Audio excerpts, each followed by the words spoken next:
signals for the Baltimore Colts. Unitas gives to Amici.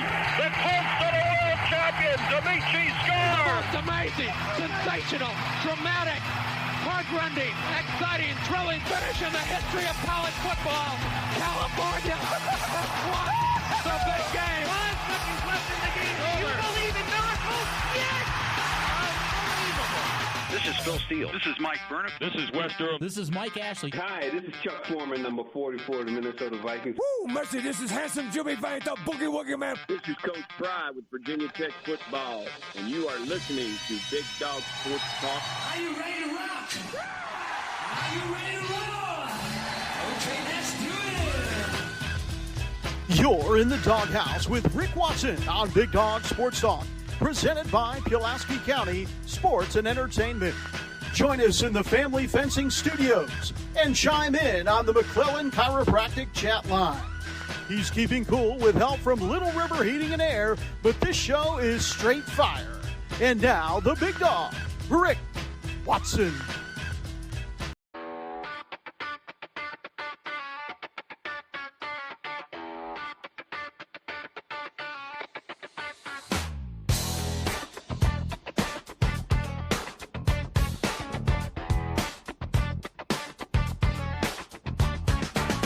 Rick Watson's got the mic, he's the big dog king. Cover sports so sharp, it's a new river thing. Virginia Tech fire, rapid pride too. Every stat, every play, he's bringing it to you. He's got that voice, deep as a valley, breaking it down, no dilly, no dally. Big dog sports talk, feel the bark.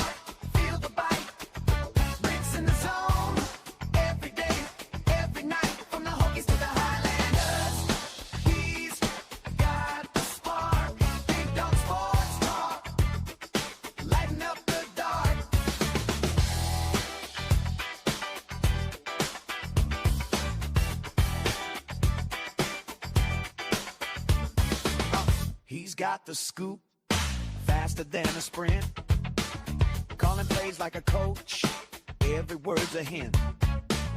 From the courts to the fields, the stories unfold. Rick's play-by-play, worth its weight in gold. With a laugh and a growl, he'll pull you in.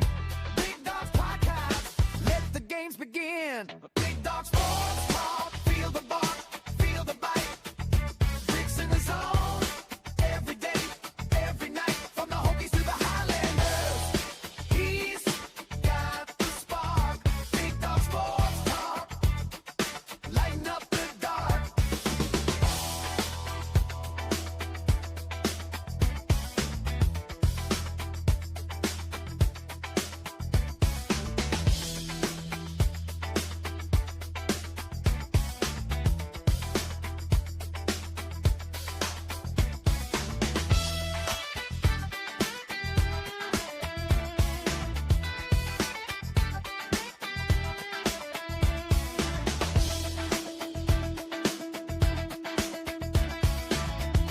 Degrees.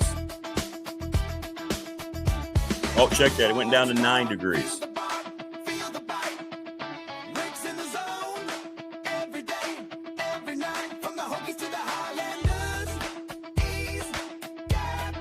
BDST theme song now climbing number 7 on the all-time chart list on the program. And we hope everybody's dug out or digging out or has been able to move about with all the snow and way too damn much of it. So get back from the South Carolina excursion. 2 wins, by the way, for the Highlanders. And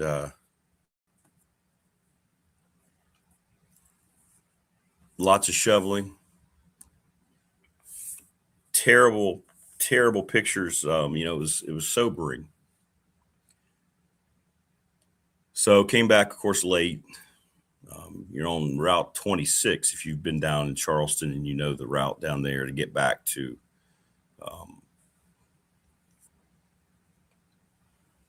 77.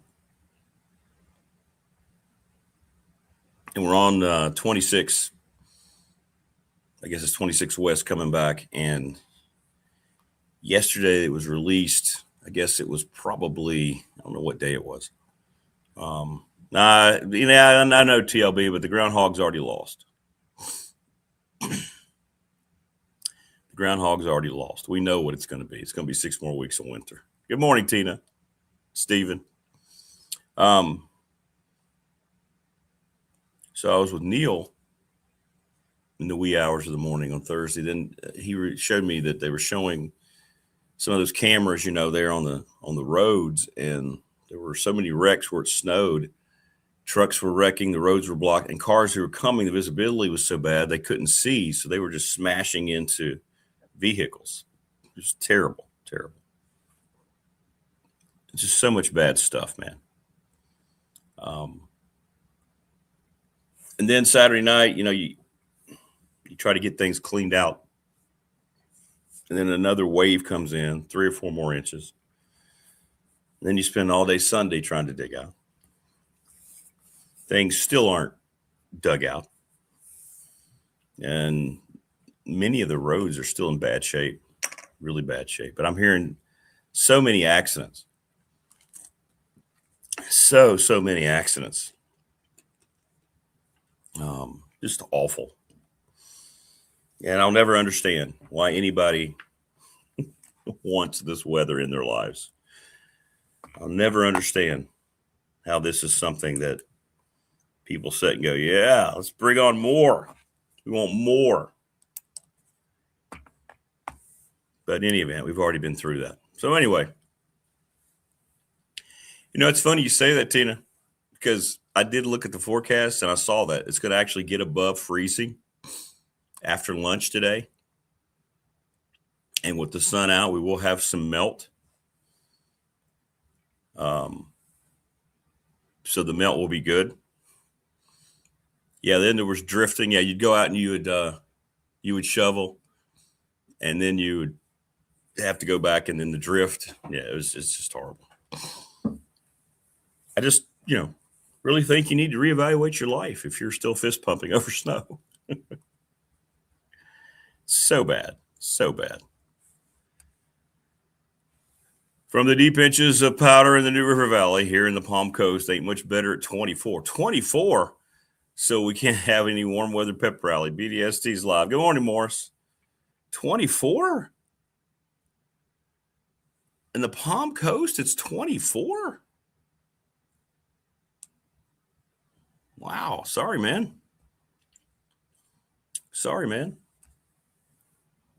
Yeah, I don't need to worry about Groundhog Day. It's over. Groundhog Day has been defeated. Groundhog Day is, we already know the answer to Groundhog Day.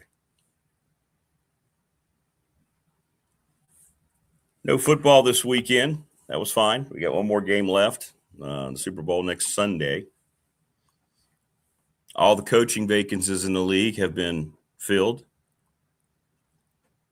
And all you Raider fans should be absolutely ecstatic. It ended up playing out like I said it. I believe I said on the show last week. I said what the Raiders need to do, and we'll talk to Todd Grantham about it. Hire Clint Kubiak, which they did. And now he's going to get Fernando Mendoza. And watch out. It won't take them long. It will not take them long to be back. My son, Thunder says, got his wish this year to begin warmer in Colorado than Miami for the first day of February. How about that? 24 for Morris in the Palm Coast. We got 9 here. Oh, I'm sorry, Morris. Whopping 27 now. Yeah, when you're at the Palm Coast, you can't move a lot further south. You're already pretty much down there. Yeah, but this weather can't suck enough. Yeah, I don't need to see the groundhog. The groundhog will probably come out and he'll freeze immediately and have to go back inside. So we already know the answer. Like, it takes the effect of Groundhog Day away when you look out and you've got 6 to 8 inches of snow and ice piled up. So today we're working remotely at Radford. So what I'll be doing is out trying to finish off getting off my hill today. Hey, but the Highlanders went 2-0 on the Palmetto swing. Closer to home on Saturday, didn't go well for Tech. They lose to Virginia 72-58. I don't know how many of you went or watched. Virginia. My mind is blown. Duke, number one team in the country, beats Tech 72-58. They go to 20-1. I didn't watch any of the game. I was just looking at the box score after the game. And Duke, the Boozers are terrific. Cam Boozer in particular, 24 points, 8 rebounds, just a great player. Duke looks really good to me. They look really good to me. And just perusing through the box score, if you went and watched, let me know. Hansberry played well. But Nito, boy, he has hit a wall. Avdalas, 5 points, 1 of 8 shooting. 0 of 4 from 3.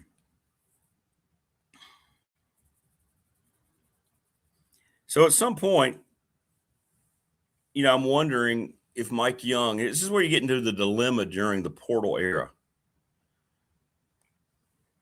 By the way, the coaches, Phil Elmassian and Todd Grantham today. Yeah, I think you're right, Tina. I think it was. So here's your dilemma. So this would be an easier solution if this wasn't the age of pay for play, right? It's clear that Avdalas needs to be benched. He needs to no longer be starting. I think he needs to fight through this wall that he's obviously hit.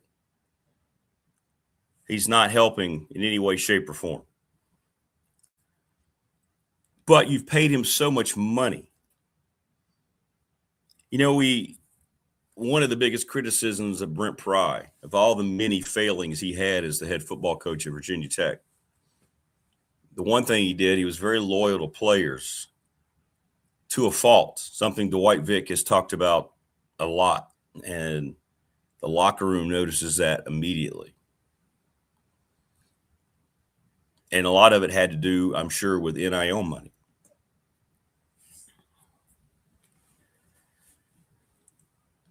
And here's a situation now, Mike Young might find himself in that same problem. You paid this kid, I don't know what the final numbers were, $2-3 million. Anybody know? Anybody ever see the number? I don't even know.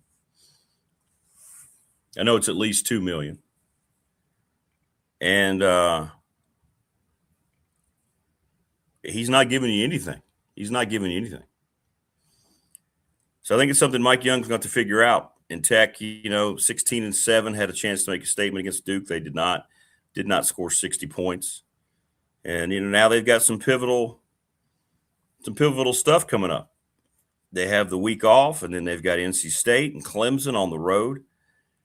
You can get your season back with those games. NC State's playing better. Clemson's been very solid. But if you drop those 2 games, then all of a sudden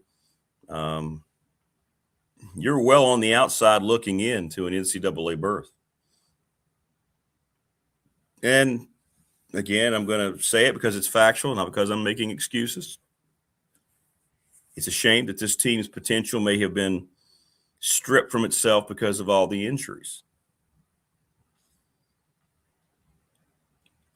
So give us your thoughts if you watched Duke and Virginia Tech over the weekend. Yeah, Duke is a machine. Mike Krzyzewski had a lot to do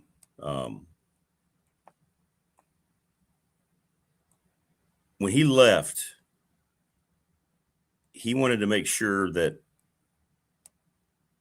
I guess, that he had a big say on who was going to be the coach. And John Shire, we didn't know much about him as being a coach. Hey, Dylan, thank you for subscribing. Appreciate you. But John Shire has done a terrific job. You talk about picking up the legacy of Mike Krzyzewski, and he's done a really, really nice job. It's really the only thing you can say is, kudos to him. Kudos to him. By the way, we're just 2 subscribers away from 800. It'd be great if we could get there during the show today. Please spread the word. We need 2 more. Paul says he's not going to be benched. Yeah, I know. Should be. That's what I'm saying. He should be, just for a little while.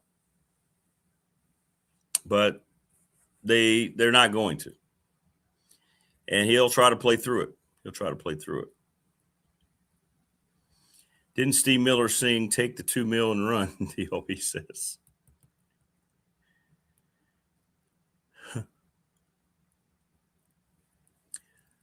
But man, I tell you, I hope they can get everybody back. They're still not 100% healthy, and then we'll see what it all looks like. But they've got 2 big road games coming up that could be the balance of their admittance into the tournament.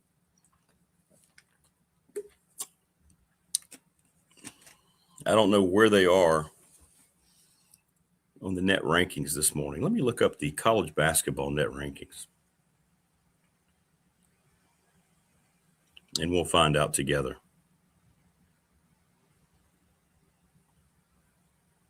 See where Tech shows up, because that's the thing now, man.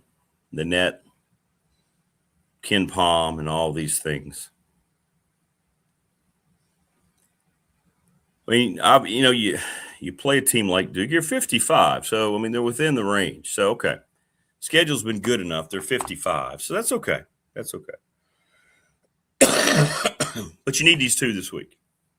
You got to win at least one of them this week.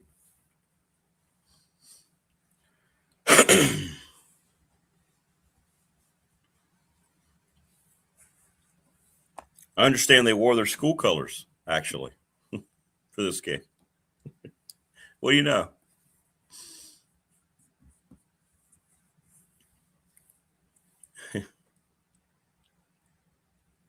Highlanders got a double overtime win on Saturday down in Clinton against Presbyterian. Jalen Johnson, 23 points. And Radford sitting there in 3rd place in the league behind High Point Winthrop, the 2 teams they play this week. So, yeah. Winthrop at home on Wednesday, at High Point on Saturday.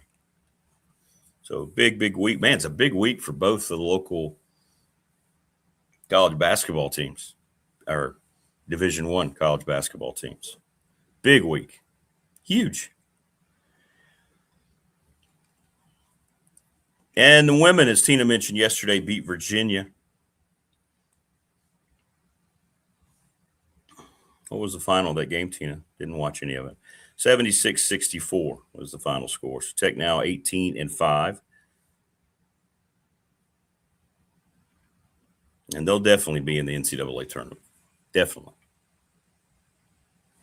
Morris says, let's say that Abdallas has turned colder than the weather in Palm Coast. Yeah.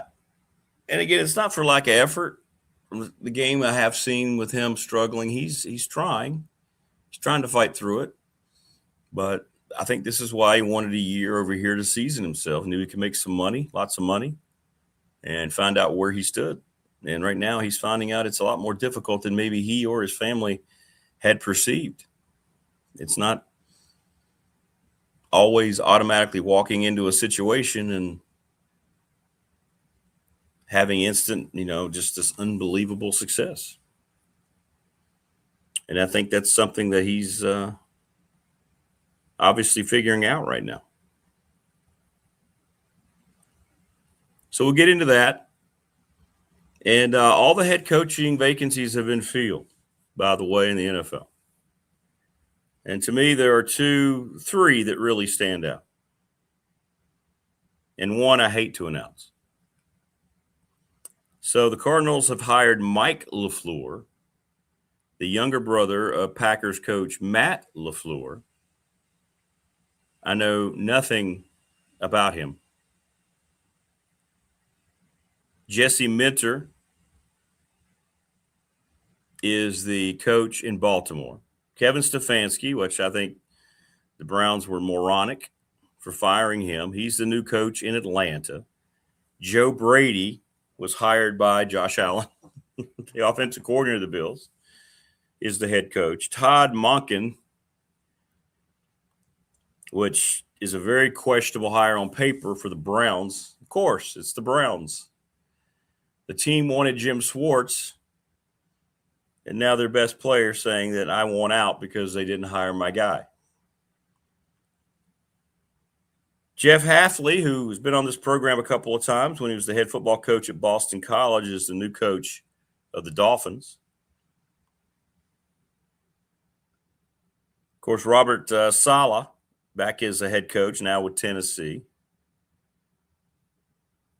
John Harbaugh, far and away the biggest name and probably the biggest slam dunk for the Giants. Mike McCarthy, hired by Pittsburgh. Their streak of success might be over in terms of their head coaching hires. And then the Raiders yesterday pulled off the thing that I said that they should. And that's right. It's blasphemy, but a Kubiak, the long lineage and connection to the Broncos, has been hired as the head coach for the Raiders. Clint Kubiak is going to team up with Fernando Mendoza, and the Raiders are going to be back as a contender sooner than later. That whole division is going to be just nuts. Yeah, you're right, Richie. His figures, the groundhog's going to see his shadow from that bright snow moon. Yeah. Yeah, we don't need to worry about the groundhog today. Just put your coat back on, put your scarf on, go back inside. You're done. We know. We know. So I'm looking at this. I think Harbaugh obviously is the best hire for the Giants. He goes to a holy grail NFL organization. I think Stefanski's a really good coach. He was with a bad organization. He didn't want to have the whole quarterback scenario that was thrown upon him every time and wasn't given any say. He'll do well in Atlanta, I think. And Clint Kubiak, to me, is a slam dunk as a first-time head coach who's an brilliant offensive mind. Watch him call plays that will riddle the Patriots on Sunday as the offensive coordinator. And the Raiders will be back. And I think, he had a choice. He could have went to the last two jobs were kind of holding out for one another. He could have had the Cardinals job or the Raiders job. And clearly he wants to work with the slam dunk top prospect in this draft. And you put Kubiak with Fernando Mendoza day one. Sky is the limit. And this could be, and look, I'm not going to say it is and not. People are going to say, oh, look what he's saying. Look what he's comparing. Long term, this could be like hooking up. Now, he doesn't have the experience. But, Andy Reid, Patrick Mahomes is a nice, unique chemistry that's, obviously paid off. We'll see if these guys can develop together. First-time head coach, first-time NFL quarterback. And the Raiders are on the cusp of getting the silver and black back to prominence again. That whole division is going to be an absolute murderer's row. The worst hires to me, I think Monken is a terrible hire. I don't know much about Mike LaFleur. It's the Cardinals. I don't care. You probably don't care. Jesse Minter's got a pretty good reputation in Baltimore. It seems like that could be something that works out. I hope Jeff Hafley works out. He's a great dude. He's well respected. And for David Smith, I hope they work out. And for Wayne, I hope the Browns thing works out. But Todd Monken was not the right choice. The players, when somebody else, I can't remember who it was, somebody else had gotten hired, Schwartz was already being attaboyed in the locker room. Read some columns on that. The players were like, hey, man, great. Glad to have you back, coach. Now we can go forward. And then they hired Monken. Robert Saleh, I don't know. He wasn't a good head coach. He was very arrogant with the Jets. Very good coordinator. Now he gets another chance. But he's got a chance because he's going to Tennessee and he's got Cam Ward in year 2. John Harbaugh's got Jackson Dart. Joe Brady's got Josh Allen, who's already been working with for a number of years. McCarthy's situation in Pittsburgh seems strange. He struggled so badly in Dallas. I mean, you go from Chuck Noll, Bill Cowher, Mike Tomlin, and now Mike McCarthy.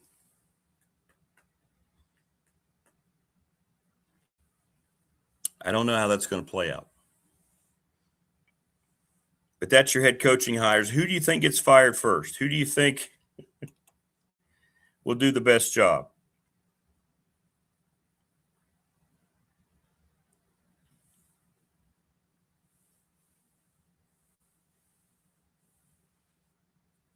So we'll see. We'll see. But we'll talk about hoops. We'll talk about that. But I hate it. You're right, Wayne. I do hate it for the Browns fans because you had your team stolen from you by Art Modell. What he did is still inexplicable. The league disagreed so much with him, which you rarely see. The Browns kept their name and their colors and were able to get a brand new franchise because everybody knew how messed up that was when he moved the team to Baltimore. And you got your team back. And those fans have supported time and time again.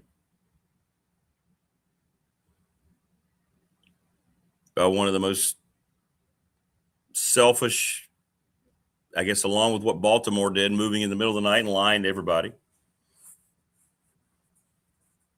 when they went to Indianapolis, all for their own greed.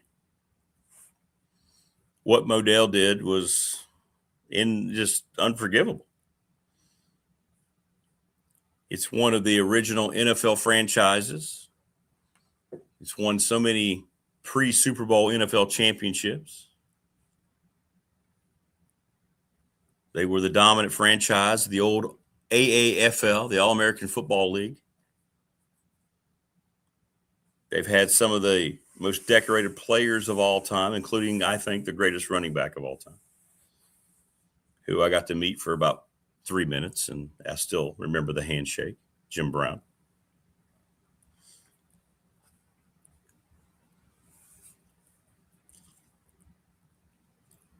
So it sucks. Yeah, I'm Joseph, I hate it. This is something, it's just for me.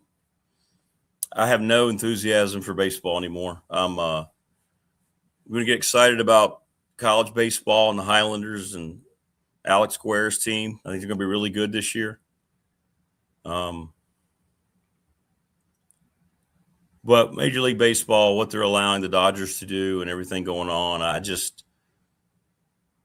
I'm over it. I'm done with Major League Baseball. I mean, I'll still be a Padres fan, but nobody's going to beat the Dodgers. I mean, when they can do what they're doing, deferring all those billions of dollars, the game is completely broken. And this will be the last season. I don't think there's going to be a 2027 season. I think the lockout's going to come, and I think you're going to have a hard cap and a hard floor. There'll be lawsuits. There'll be players who refuse to go back. It's going to be an ugly thing. So this will be the last baseball season, in my opinion, we're going to see until everything is fixed. But they can't keep going like this. To not have a ceiling or a floor is not going to work long term. I mean, when you go into spring training and 3/4 of your fans, of your fan bases already realize they have no shot, then you've already destroyed your game. Because your fans are the ones who pays for everything. And now you're taking away their hope before they even get started.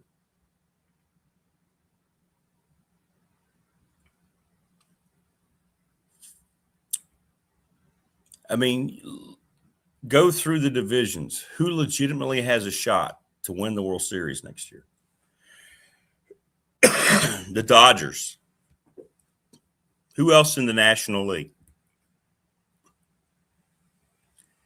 The Mets have a high payroll, but they're poorly run. The Phillies' window seems to have passed. The Braves' window passed a while back. Padres' window has passed. Who am I missing in the National League? The Brewers were good last year, but they couldn't handle the Dodgers. Yankees. Is it come down now to where it's just Dodgers and Yankees? Now, baseball is unpredictable, but they've got to get it fixed. But I think you're going to have a massive work stoppage. A massive work stoppage. And I hope so. If it costs us a season, I don't care. I don't care. But yeah, I was like you, Joseph. I used to always love it, pitchers and catchers. You see the early spring training videos and the warm weather and guys out there wearing the spring training gear, and you're like, yeah. But now I just don't care. It's all tainted. It's all a system that's just set up, and the richest team in the sport is, or at least the team that has the owners willing to spend the richest, is benefiting off from it. And the only people who don't see anything wrong with it are Dodger fans. But I don't care. I'm going to look forward to Radford's college baseball season, sitting in the press box. And that's going to be my baseball season. Maybe the NCAA could give Major League Baseball a few pointers. That's funny, TLB. Perhaps.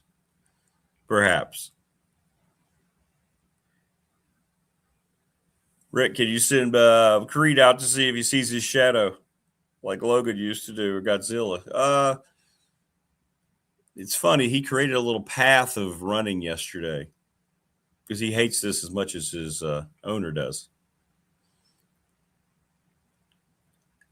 But it was funny watching him because I shoveled off some on the sidewalk. He was able to go to the sidewalk. He had to get in the snow to get to the driveway, which I had worked on up here. But he always walked in the same footsteps, which I thought was amazing. Like he would create footstep patterns. And when he would go back into the snow, it was always in the same footstep. I'm like, wow, these animals are a lot smarter than we think.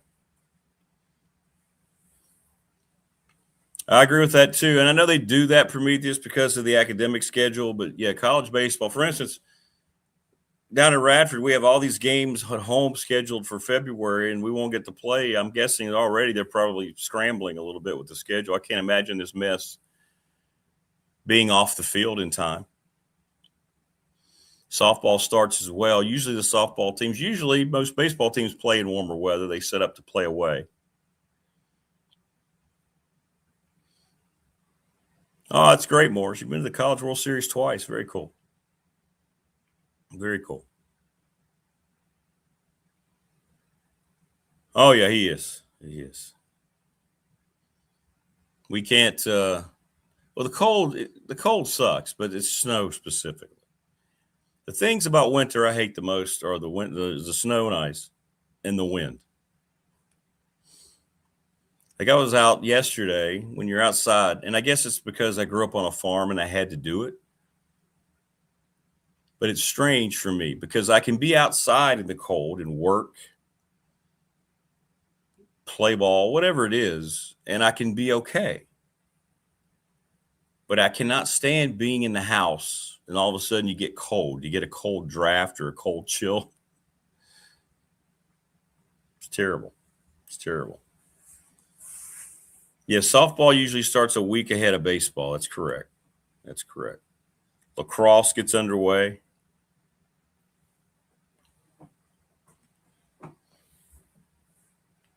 But I don't know how the roads are. If you are out and about, let us know. We can give updates here on the program. I know that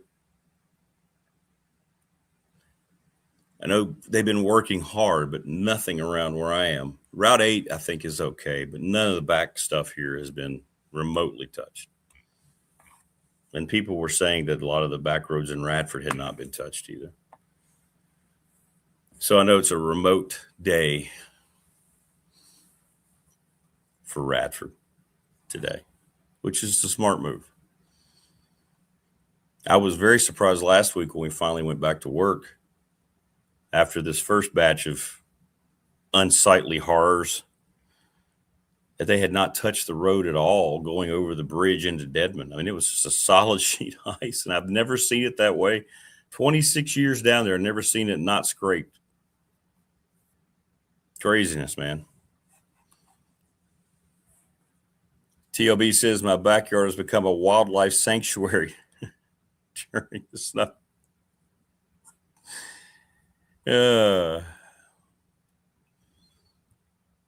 Family fencing.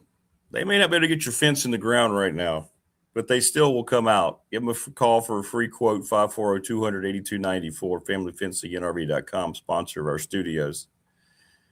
Mark Hunley, McClellan Chiropractic. I got to give Mark a call this week. Not because of my back, but because of some other things. Go see him off of Walters Drive, 155 Walters Drive, 382-3333, sponsor of our chat room.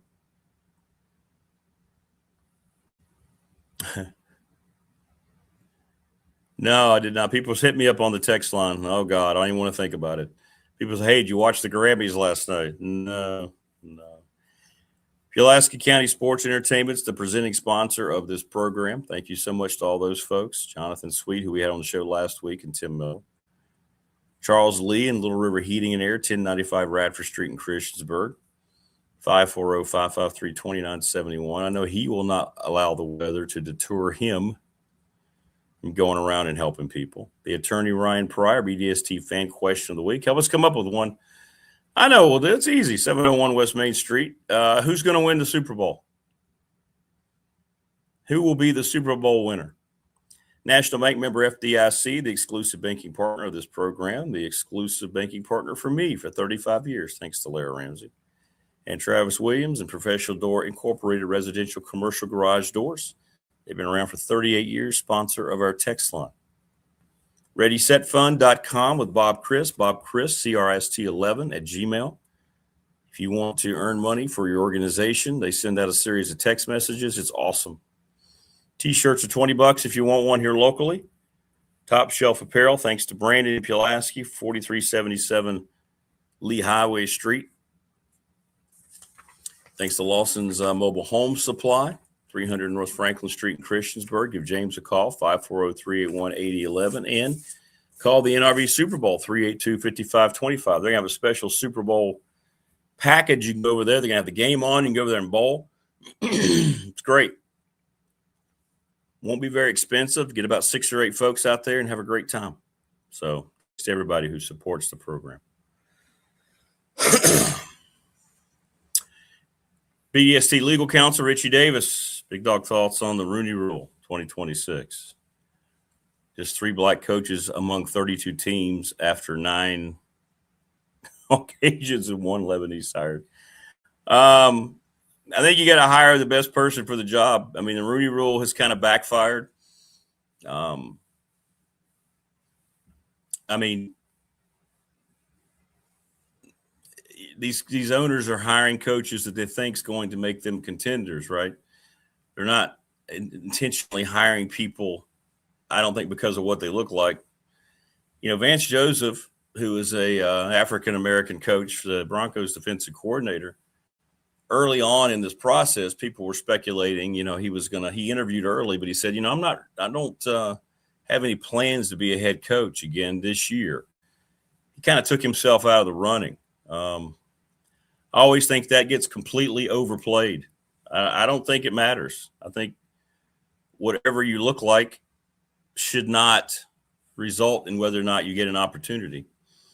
And I think these NFL teams are feeling a lot of pressure to hire guys that are going to finally make them win. And I don't know how many of these hires are going to work. I don't think anybody in the league is not hiring anyone because of what they look like. Let's put it that way. right? I mean, it's a league that's got 70% black players. I don't think they're worried about, these organizations are very worried about that. I'm sure it's going to be a topic because why not? Everybody wants to make controversy out of everything. So I'm sure that's going to come up a lot.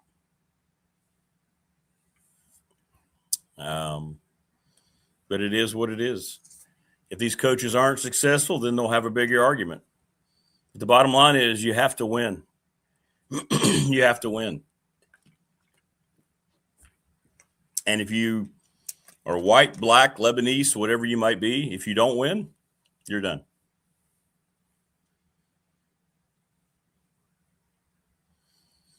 Yeah, the whole Vrabel situation was ridiculous. Gerard Mayo, well, you know what? Bob Kraft, when he hired Gerard Mayo, he said that was one of the reasons that he gave Mayo a chance. He said he wanted to give a young black coach an opportunity. He actually said that. And he was miserable. I mean, I think you should just interview the best candidate. I think there's enough. I know there's a lot of black assistants, either coordinators or position coaches who are moving up. I don't think it's anything. I mean, they're going to make a big deal out of it because it always has to be made a big deal out of. But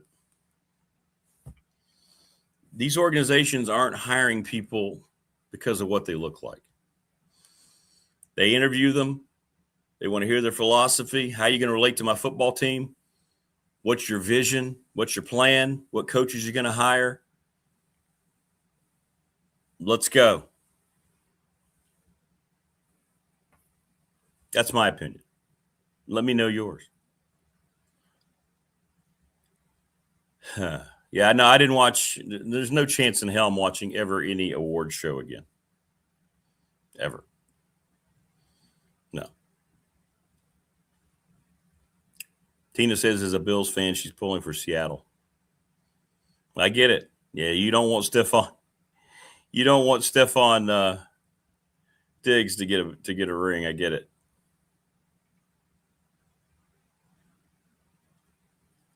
Prometheus says, I want to pull for Seattle, but I hate the city, so it makes it hard. New England isn't much better.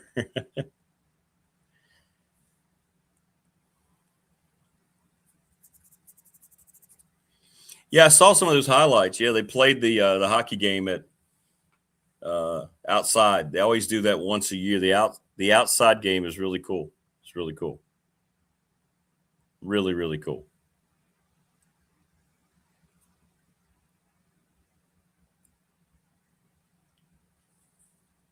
But no, I did not watch. I understand it was more of the one-sided political banter being thrown around, hatred for the president.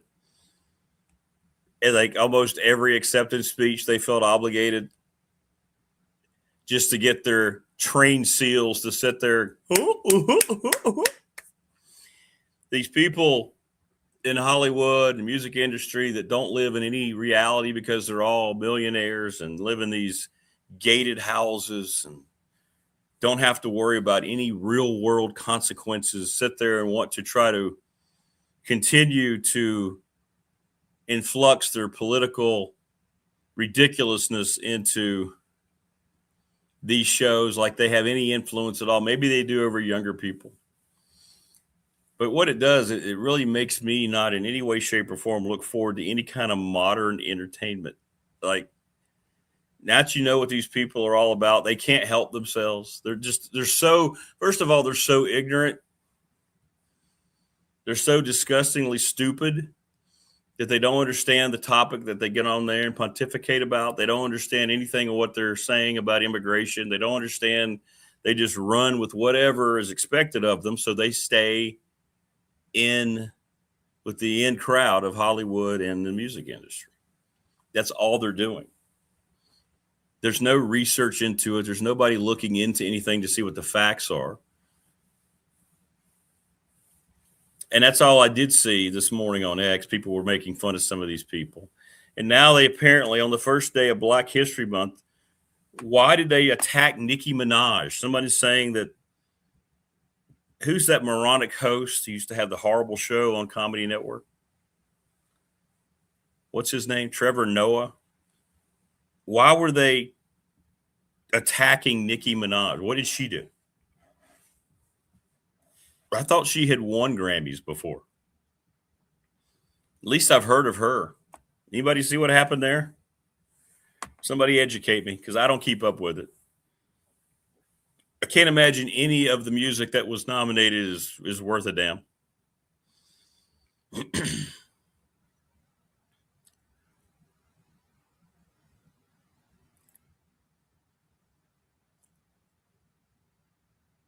Britney Spears has a #1 song. Really? Thunder says, oh, does she? Okay, well, that makes sense. Steven says she's a Trump supporter. Oh, yeah, so now you immediately have to hate her. Gotcha. God. Who in their right mind would follow the opinion of someone paid to pretend they are someone else? Exactly. Actors who have to have someone tell them to do it back in the old Roman days, acting and actors were considered the lowest form of society.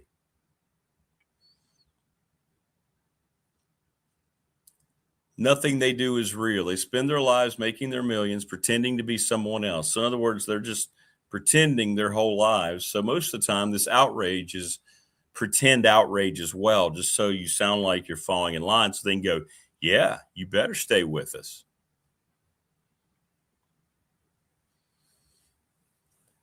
So Nicki Minaj has her own way of thinking against the machine, so they turned on her. Look how quickly they turn on their own as soon as they disagree with you.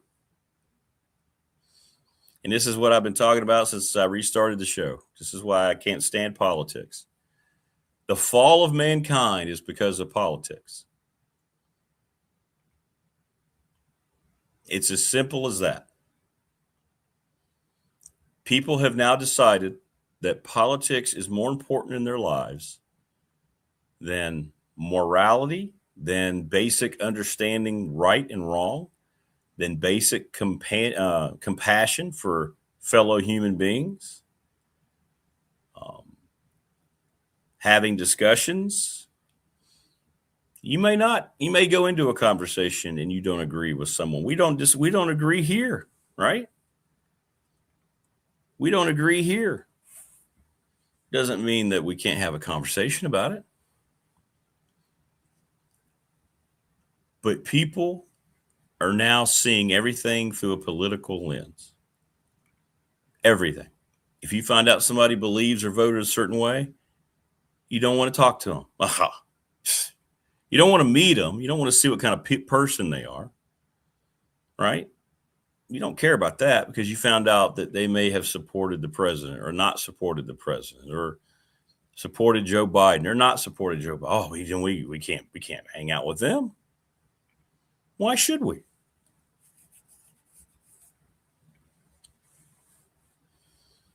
Politics has destroyed mankind's basic morality. And it's pathetic. The Access media has willed this. They continue to push it. Bullcrap like last night. Just spreading a bunch of false whatever to keep the whole diatribe going. And then the trained SEALs will clap and nod their head. If the people on the right side of the discussion say something, and what I mean by the right side, if they're part of this whole agenda and they say something because that's who's running the studios, it's okay. If somebody has a counter thought, then they get canceled, all because of politics. Make it make sense to me.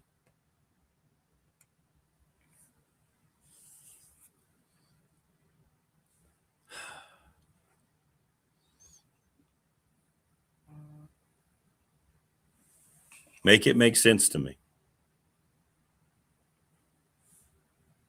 Okay, Brian says Nicki Minaj is supporting Trump because he's trying to do something about the killing of Christians in Nigeria, which, by the way, is happening, but the media won't write about that. So she's speaking her own mind, supporting something, trying to protect people, and they go out and they attack her last night on an award show. These are the worst people in the world. People in Hollywood and entertainment have now become the worst people in the world, haven't they? How can you sit there and get excited about anything that comes on knowing how these people really think and what they think about you if you disagree with them? No wonder Hollywood is failing. No wonder nobody's going to the movies. No wonder the ratings are so bad on all these new shows, and Disney stuff continues to tank because you're immediately eliminating half of your audience because you hate their politics. You're telling them immediately you do not want them to watch your stuff because you disagree with them.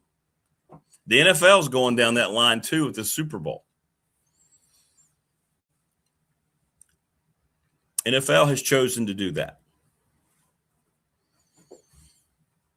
They've got 2 musical artists lined up who have both publicly stated that they hate you if you don't agree with them politically. Green Day and this dreaded Bad Bunny. In the NFL, 100% supporting all that. They're telling you, the league's basically telling you which side they're falling on.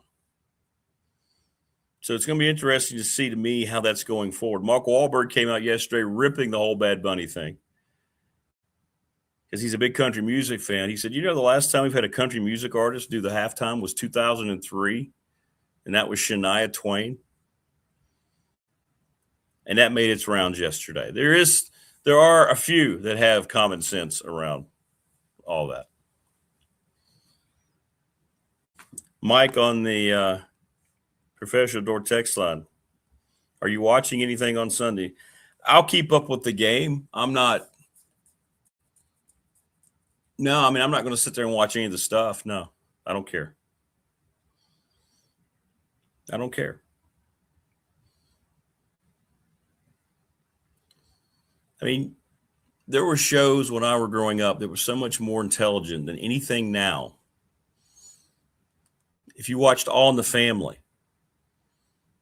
it was about Archie and Mike Stivic, Carol O'Connor, Rob Reiner.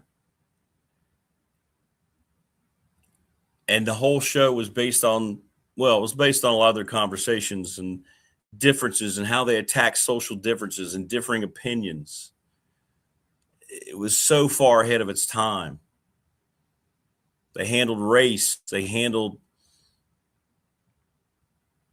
being a conservative, being a liberal, and how you could coexist and and there were a lot of shows like that. And it wasn't a judgmental thing. It was, here's this side. Let's have a conversation, show you how things could go. And Hollywood got out of that and went all into one thing.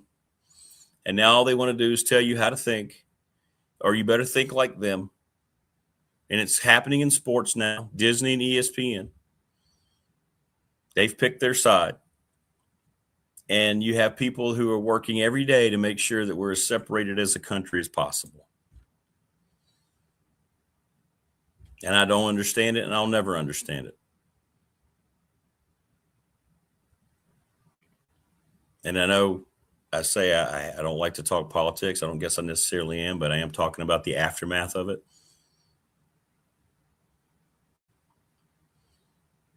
I think it's the reality for people that have 2 eyes that can think for themselves and aren't trained SEALs listening to all the propaganda, that are completely brainwashed about everything instead of being able to open their eyes and think for themselves.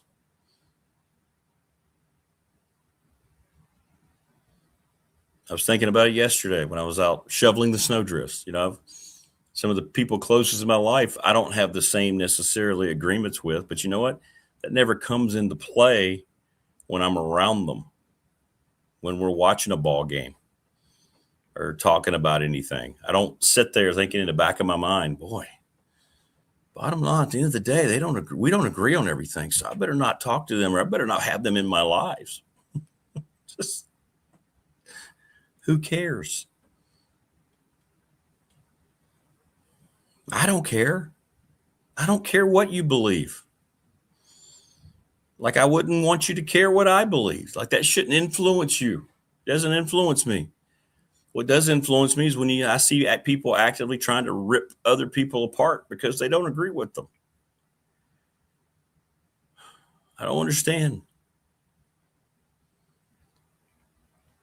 Brandon says we should do a poll. How many are actually going to watch the halftime show? Maybe that should be our fan question of the week.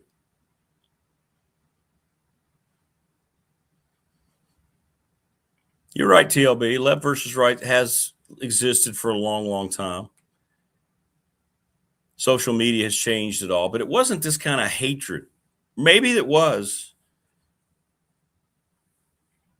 Maybe it was. Cultural Marxism, Brian says, but that's a topic for another show. Hey, what's up, Robert? What's going on in Montana? Oh, really? Oh, now Robert's rubbing it in. Look at this.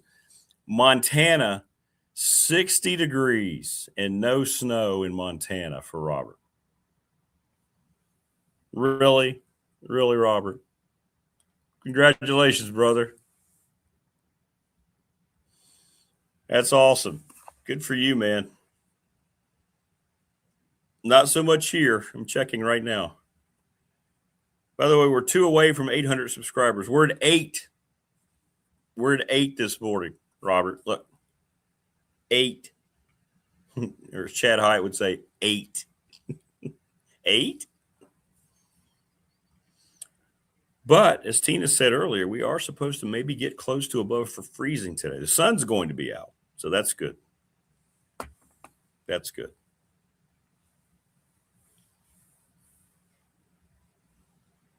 Yeah, Montana, no snow.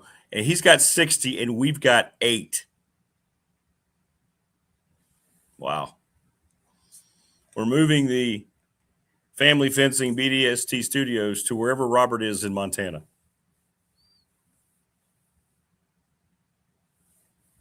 Man, crazy.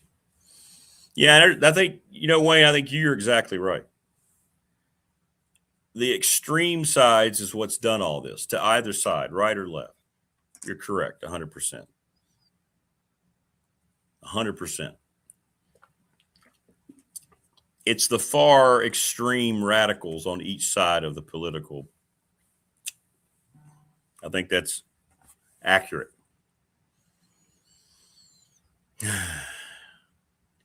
But now it has entered into sports so vividly. And it has ruined popular culture and entertainment. Just ruined it. Ruined it. All right, Robert, we're going to bring everybody out there to hang out with you in Montana. That's awesome. Todd Grantham joins us coming up in just a little bit. Right now, that's gentleman's turn. There he is. He's the coach, Phil Elmassian. Coach, how are you? Good morning. I hope you're staying warm. Man, I'll tell you what, this is we had 6 to 8 inches of snow here. Yeah, 2. Little River. Nuts. Just absolutely nuts. Well, let's start with a topic that I know we don't really want to get into, but I think we have to. Early yesterday morning, there were many reports that Coach Lou Holtz, had passed away.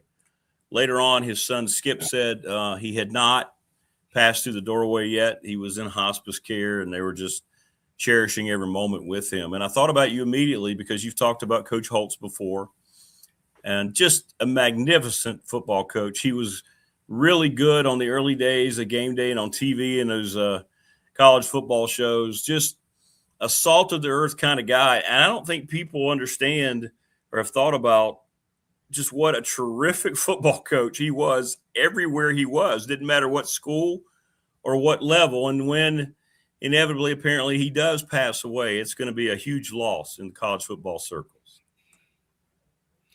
Yeah, he touched a lot of lives.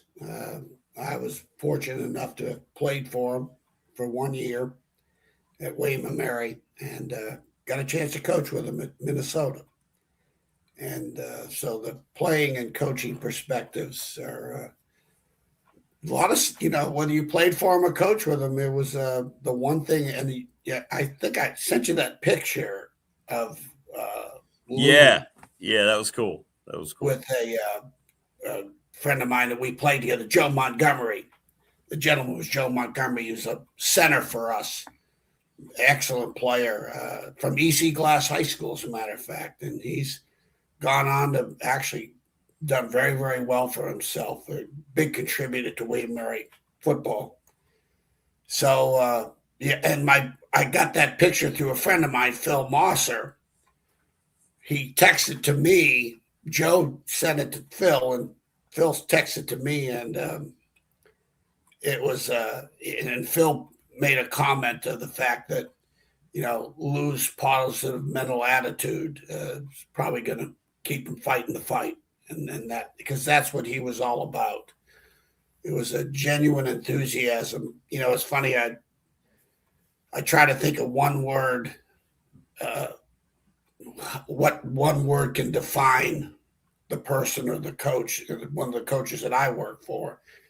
And enthusiasm was one word that I would apply to Lou. Genuine. And when you look at as it's defined, enthusiasm, an outward expression of an inner belief, as it's defined by the Greeks, is what I was told. And that's what he was. He was it was funny. Lou would have a thing where as a coach, I learned, and we were in the staff meeting, he goes, like about a Wednesday practice, he goes, today's positive day. That everybody had to be positive. What I figured out was we all had to be positive because he was going to be the most negative son of a gun on the field. He had a saying in the staff meet. Well, not a saying, but there was, as coaches worked for him, it was probably the one thing that the impression that he left on all of us was, if there's not a crisis, let's create one. Yeah. Because he wanted to find out whether you were playing for him or you were coaching with him. And it was no different as coaches. He wanted to find out how you were going to respond to adversity. That's the number one thing he wanted to know right away. As we all know in this, your friends, the people you work for, the people you work with, when you are defined by how you handled the adversities, and you don't know that until it happens. So I kind of carried that throughout my coaching career. And the good news, bad news, and he was, if there wasn't crisis, he would create them on the field because he wanted this. And it was a teaching moment because he always had a philosophy of, you got two choices. The thing that Lou always, power of choice. He was that mantra with him was very genuine, and he believed in it. And he's always saying God gave us the one greatest gift, and that's the power of choice. And when you're confronted with adversity, you've got two choices. You can respond or you can react to it. And respond is like he would always say, when you get medicine from a doctor and he say you're responding, that's a good thing. If you're reacting, your body's reacting, not good. And we'd go into games as a player, and he'd say, 3 things are going to happen to you in a game, and they're not going to be very good. It's not what happens to you; it's how you respond to it. And he wanted to make sure that he knew that about you as a coach and a player before it happened. Well, I just think about him, what he did, the way he embraced Notre Dame. And I don't remember there being a whole lot of fanfare when he was named the head coach. There were probably a lot of people there that thought, what are we doing hiring this guy? And he goes in and he just becomes so much of the fabric of what Notre Dame football was all about. Of course, they got the national championship, and you couldn't then – he was so good, coach, you couldn't think about Notre Dame and not think about Lou Holtz, right? It was just – it was interesting the way he kind of took over that whole aura of Notre Dame and made it his own. Of course, he won, which made it easier, but it just shows you the power that he had as a coach. Well, it's interesting. Not many people – I'll share something with you that there's very few people know outside of my closest friends, family, whatever. I was coaching at East Carolina in 1983. We had a great football team. we had the third highest total of draft choices in the NFL that year. It was Oklahoma, Texas, and East Carolina. Ernest Biner was one of the players, and Terry Long was one of the. It was some. These guys played the NFL. It was unbelievable, the longevity, and they played with. But so I'm on the road recruiting in '83. Real happy there. We lost to all three Florida schools by a total of 13 points, and they were either ranked 1, 2, or 3 when we played them. So we were 8-3, didn't go to a bowl. That's another story, and that's the reason why I'm a North Carolina hater. There's a part of that, but so I get a call and from John Gutekunst, who was the D coordinator at Virginia Tech at the time, and Goody calls me. He says, "I've recommended you for a job." And I said, "Well, tell me, please." He said, "Arkansas." He said, "Lou called me, offered me the job as a coordinator, or at least the interview. I'm going out to interview. And if I get the job, I want you to be my secondary coach." I said, "Wow, that's what you talk about, a great opportunity to go to Arkansas." That time the Southwest Conference of Texas and the Texas-Arkansas game. And I was excited. I was 29, 30 years old at the time and had played for Lou. And finally, because Coach Osen called me, and he said, if I hire Coach Gutekunst, I'm going to hire as a secondary coach. I don't know if I'd have got the job one way or another, but I said, "Oh, that's great." So John got the job.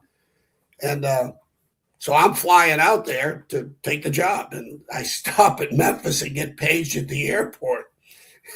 And that's a scary feeling. So call the secretary at Arkansas. And when I talked to the person at the airport, so I called her up. She's in tears, crying. She goes, Lou resigned. I had the Arkansas job for 10 minutes. And he was gone. Frank Broyles fired him. Right. Frank Broyles fired him. And it was much of an ego thing more than anything else. So I hadn't heard anything from him. I wrote him a letter, thanked him, appreciated, the considerations. Next thing I know, he hunts me down. I'm in Northern Virginia, Christmas holidays. He goes, call me up. He goes, "I just took the worst job in the history of college football at the time." I go, "Okay." He says, "University of Minnesota." I said, "All right." He goes, "They won." He's going through they won one game. They gave up an average of 48 points a game, Rick, 48. Wisconsin put 59 on them. There were scores of 60, 50s, and 70s. People that have put points against them on the board. He goes, "It was so bad." He goes, "They lettered 2 punters." It was so bad. And it was every problem you could have in college football. Coaches were literally physically fighting on the sidelines, coaches and players. We get to Minnesota. There's 45 players on the roster. That's it. It's all that's left. People have left the program and quit the program. So the first thing we had to do is we had to go out and get these kids back in the program. And whether good kids, bad kids, good players, no players, we didn't have a football team. We had 45 kids. We would not have been able to have a spring game. So long and the short was we had to go out. We re-recruited the players to get them back. And then we went out on the road recruiting, and he did a great job. We kept a lot of really good players in the state of Minnesota. Nebraska, Wisconsin, he always had a philosophy, particularly if we lose a player to Wisconsin, it's like losing 2 players. We lost a good player, but then we have to play against them. And so he did a great job, kept the best players in the state of Minnesota. And we were off and running. We ended up beating Wisconsin, who was probably one of the bigger. If they had a quarterback, they'd have won the Big Ten that year. They had a really good, talented football team. And we knocked Iowa from going to the Rose Bowl. They had Chuck Long at the quarterback and had a great, great team. And they were on their run, and we knocked them out. We won 4 games that first year and turned it around.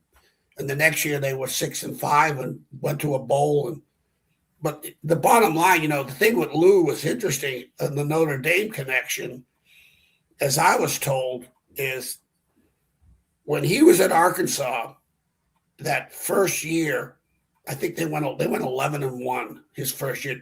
He's taken six programs, William and Mary, NC State, Arkansas,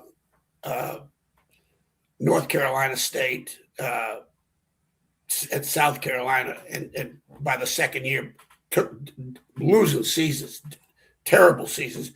By the second year, first or second year, got him to bowls. He's one of the few coaches that have taken, six different teams to bowls. And so when he was at Arkansas, they were in the Orange Bowl. They were going to play Oklahoma, which was number one team in the country. And they were 2 or 3 touchdown underdog.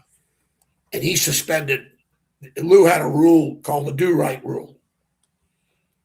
Do right. It's a choice you have to make. Make the right choices, good consequences. Good things will happen to you. Make poor choices, bad consequences. I don't know what the situation was, but he had 4 starters.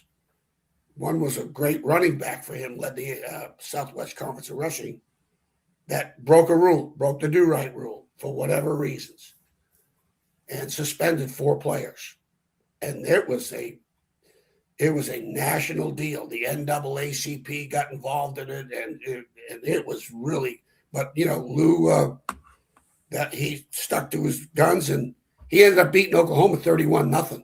And here's the thing. Now Jerry Faust was coaching at Notre Dame at the time, but I think it was Father Joyce.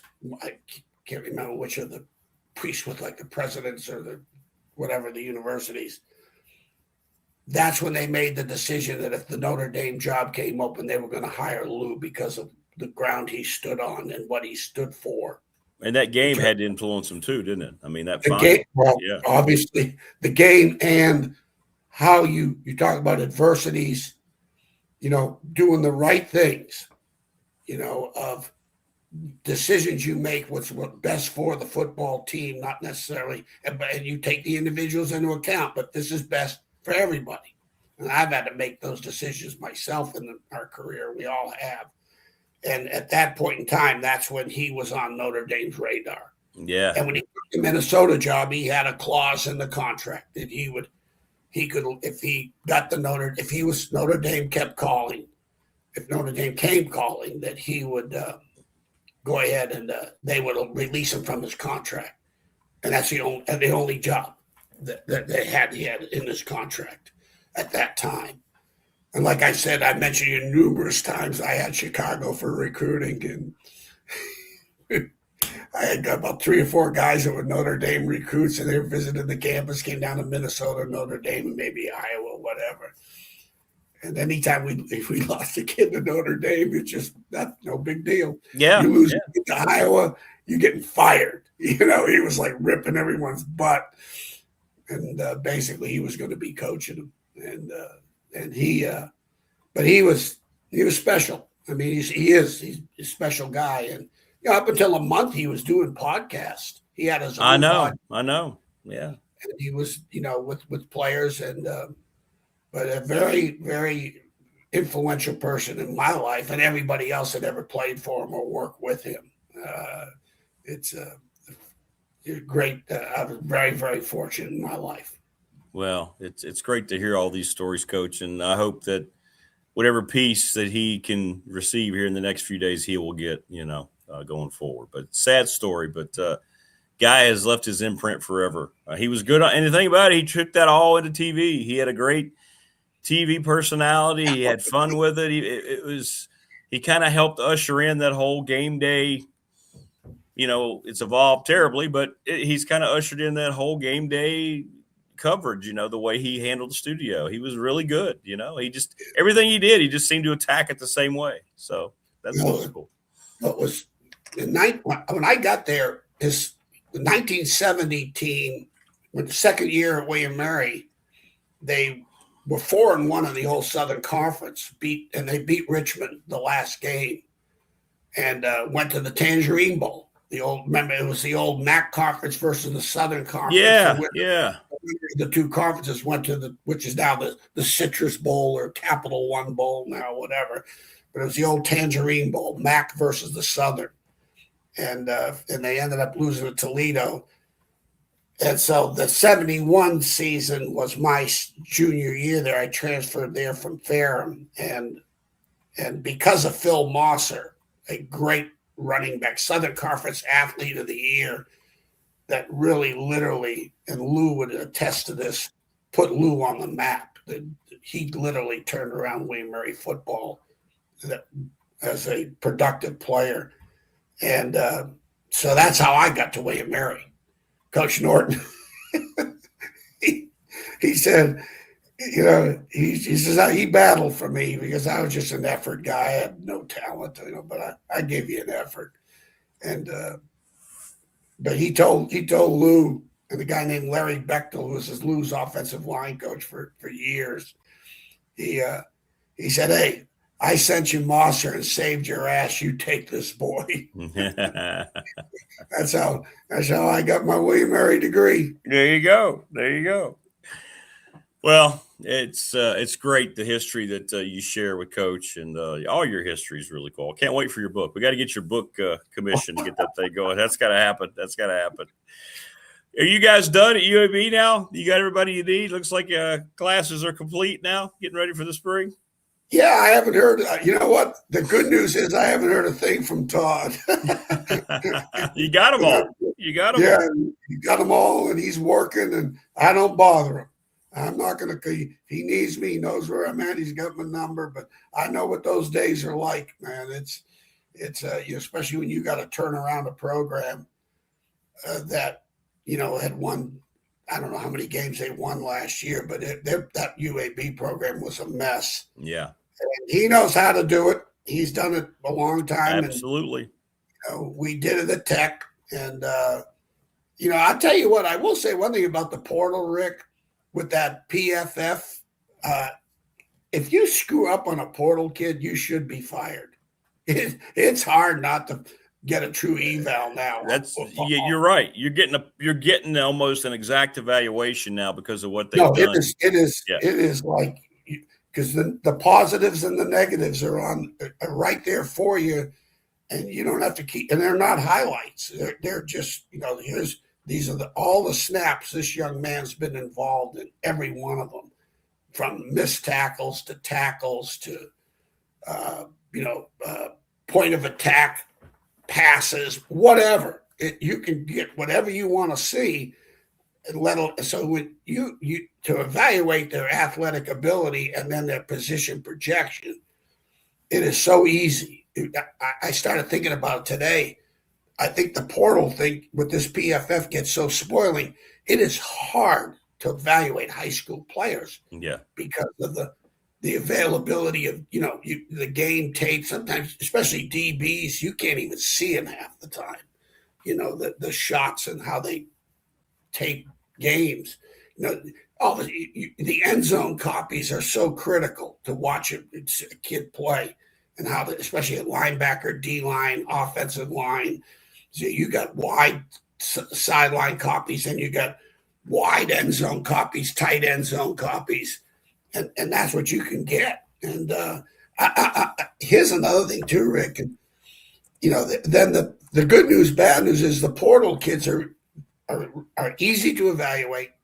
It's very clean. You got it. They're in college, but I'll tell you this: what's the good news is too. Don't discount the high school kids, because there's so many of them available now. Because think about all the portal scholarships. Well, okay, the good news is the portal kids are advancing or wherever they want. But do you know how many less scholarships that goes to high schools?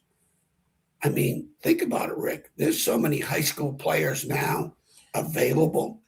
Yeah. How's that affecting all that, Coach? That's a good thought. Oh, it's unbelievable. Like, what's it doing? High school recruiting is not the same. It's never going to be the same.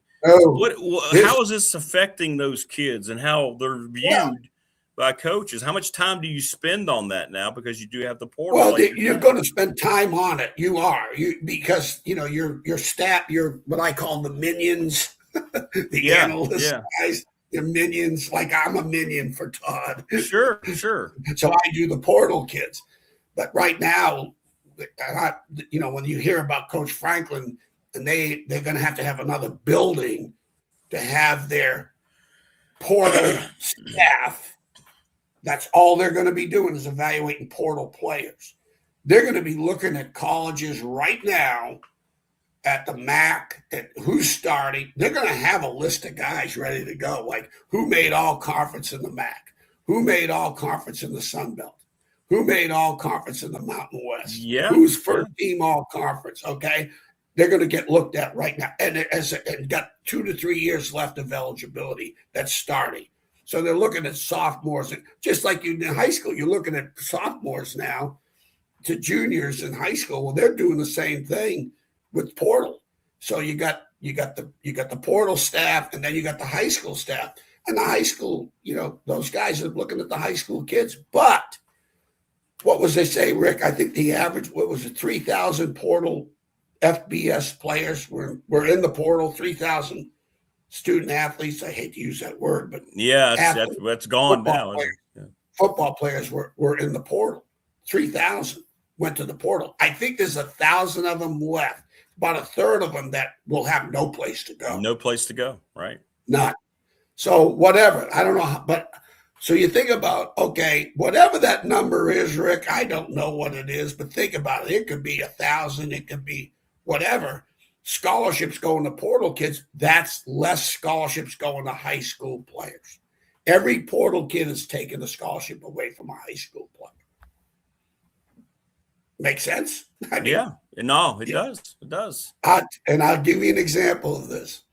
I watched a high school player. I can't tell you who called me to ask me to watch him because I can't believe he's going to get this kid. If he gets this kid, it's a steal. It's the steal of the year. And he's a Virginia kid. The school's out of state. It's 1AA program. I watched this kid and I went, are you kidding me?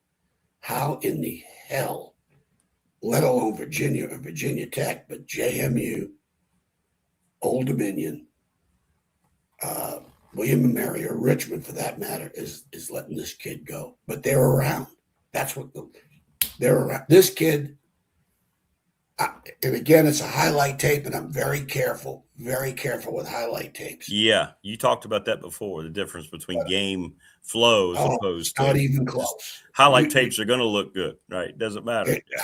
If you have a bad highlight tape, Rick, we got a problem. Yeah, you can't play, right.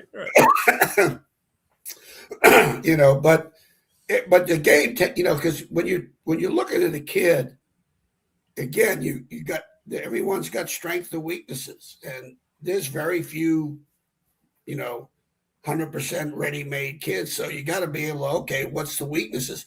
And a lot of times, the number one differential would be the height factor. Sure.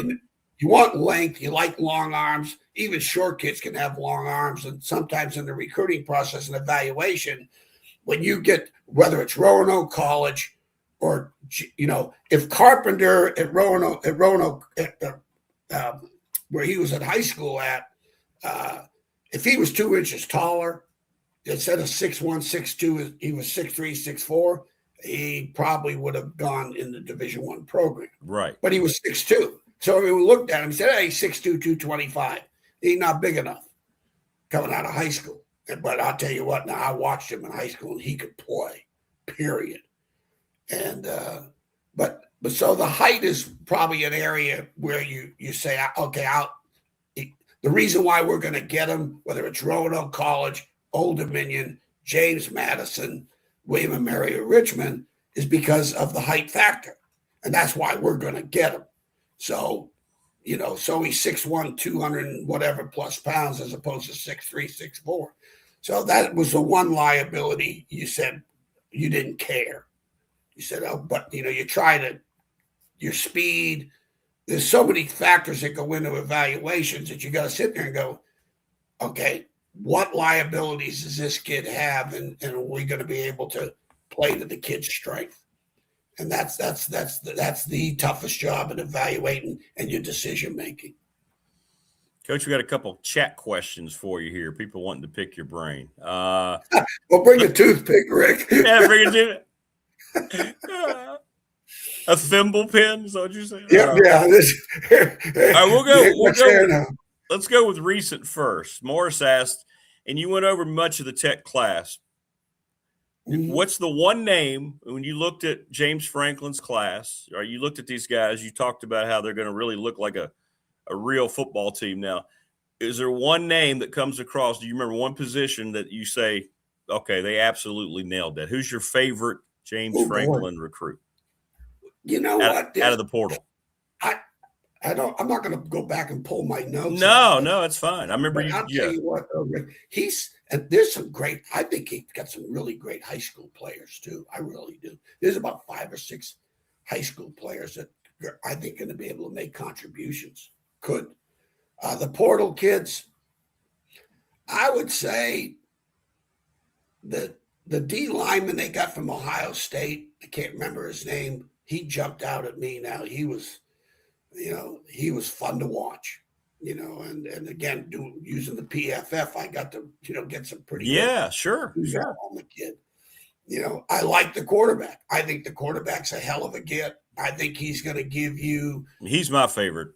Grunk, he's my favorite. Yeah, he's really. I think what you hope, what Morris did to Virginia and the boy at Vandy, quarterback at Vandy did for Vandy, he'll do for Virginia Tech. Right? Why not? And my other favorite factor is for Benji Gosnell, his use, because I'm telling you, Rick, I'm probably wrong on this one, but I feel about him as I felt like Bayshawn Tootin. I know. You love this. Yeah. No, I love this kid. If he will be in an NFL camp, and I believe, barring injury. So just the use of the tight ends and all the tight ends that they're bringing in, because as a defensive coordinator, let me tell you, it is a pain in the butt. Yeah, you don't want to deal with tight ends. Good tight ends. I'm telling you, Rick, when you look at the great teams, college or pro, it is the X factor, the tight ends position. So that's my favorite. The tight ends position in itself, and the quarterback and the D tackle from Ohio State. And I think you've already answered this one before. But Wayne's asking, of all your years of doing this, 5 decades now of doing this, what's the highest rated kid that you recruited and you succeeded in getting? Maybe a guy you thought, we're not going to be able to get it, I'm going to try, and you ended up getting him. Oh, well. Who is that? Is there probably the best player ever Andrew Whitworth out of West Monroe High School. Oh, the lineman, the tackle. Yeah. I mean, he was right away. Now he was going to Florida. The word on the street was Florida was number 1. This is before Nick had gotten there. And he went to Florida's camp, and Louisiana kids, they're like Franklin County kids. They get homesick. A lot of Franklin County kids, they don't leave that county. And once they leave the county, they're coming back. That's right. And the same thing as the Louisiana kid. And we ended up getting him. Nick did a great job with him. I wish I could tell you I signed him. My job was not to screw it up. But I worked my tail off and got a great relation with the kid and the parents. But probably the one player that I didn't think I'd ever have a chance at. I was so invested in the 1993 football season at Virginia Tech. And there's a great running back in Chester, Virginia, named Ken Oxendine. And I had not called him. I had not done anything. And I'm so far behind with him. But, I was so invested in turning that program around, and I wasn't a great recruiter, but I enjoyed recruiting. I liked recruiting. I liked the part of it. And I signed my share of pretty good players. Probably my best overall recruiting was for Virginia Tech. Probably my best overall kids that I've signed was in my 2 tours of duty there was Virginia Tech, and Ken Oxendine was one of them. And the reason why we got him, because his running back coach played for me at Richmond. Henry, God, I can't remember his last name. Henry, geez, it'll come to me. But he was my running back coach, and as soon as the season was over with, I got in that car and went down to Thomas Dale High School, and they're out there practicing for the championships, they're in the playoffs. And what a great looking kid, 6'1"ish, 220, great kid. Mother was just a wonderful, wonderful human being. And he's been to Virginia's camp. UVA thinks they're going to get him. Carolina, it's funny, they were on the fence with him. I think they were involved in some other great backs, but Georgia and Tennessee. And so I'm going down there going to fight for the 5th visit, basically.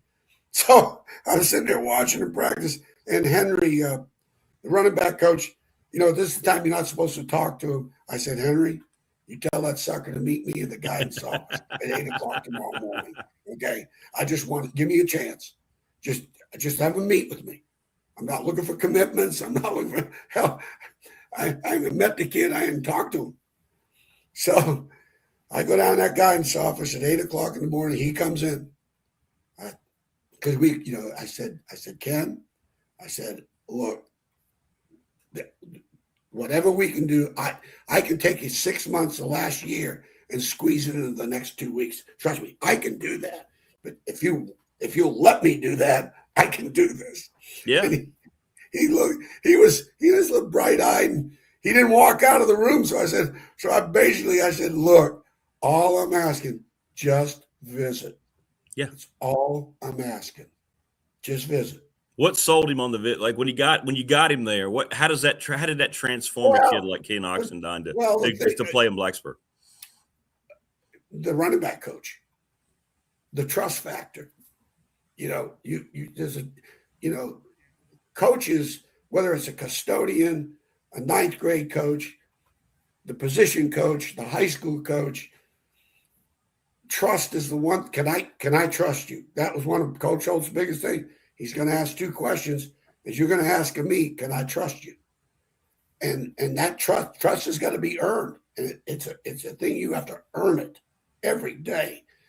And so that's the first factor you're getting involved. Well, when you have an association with a former player that trusts you as a coach, all of a sudden this high school player is going to say, okay, he trusted the running back coach. So it's like a trickle-down effect. The next thing you know, it's instant credibility. You get to knock down some walls right away. The walls get knocked down. So you got credibility.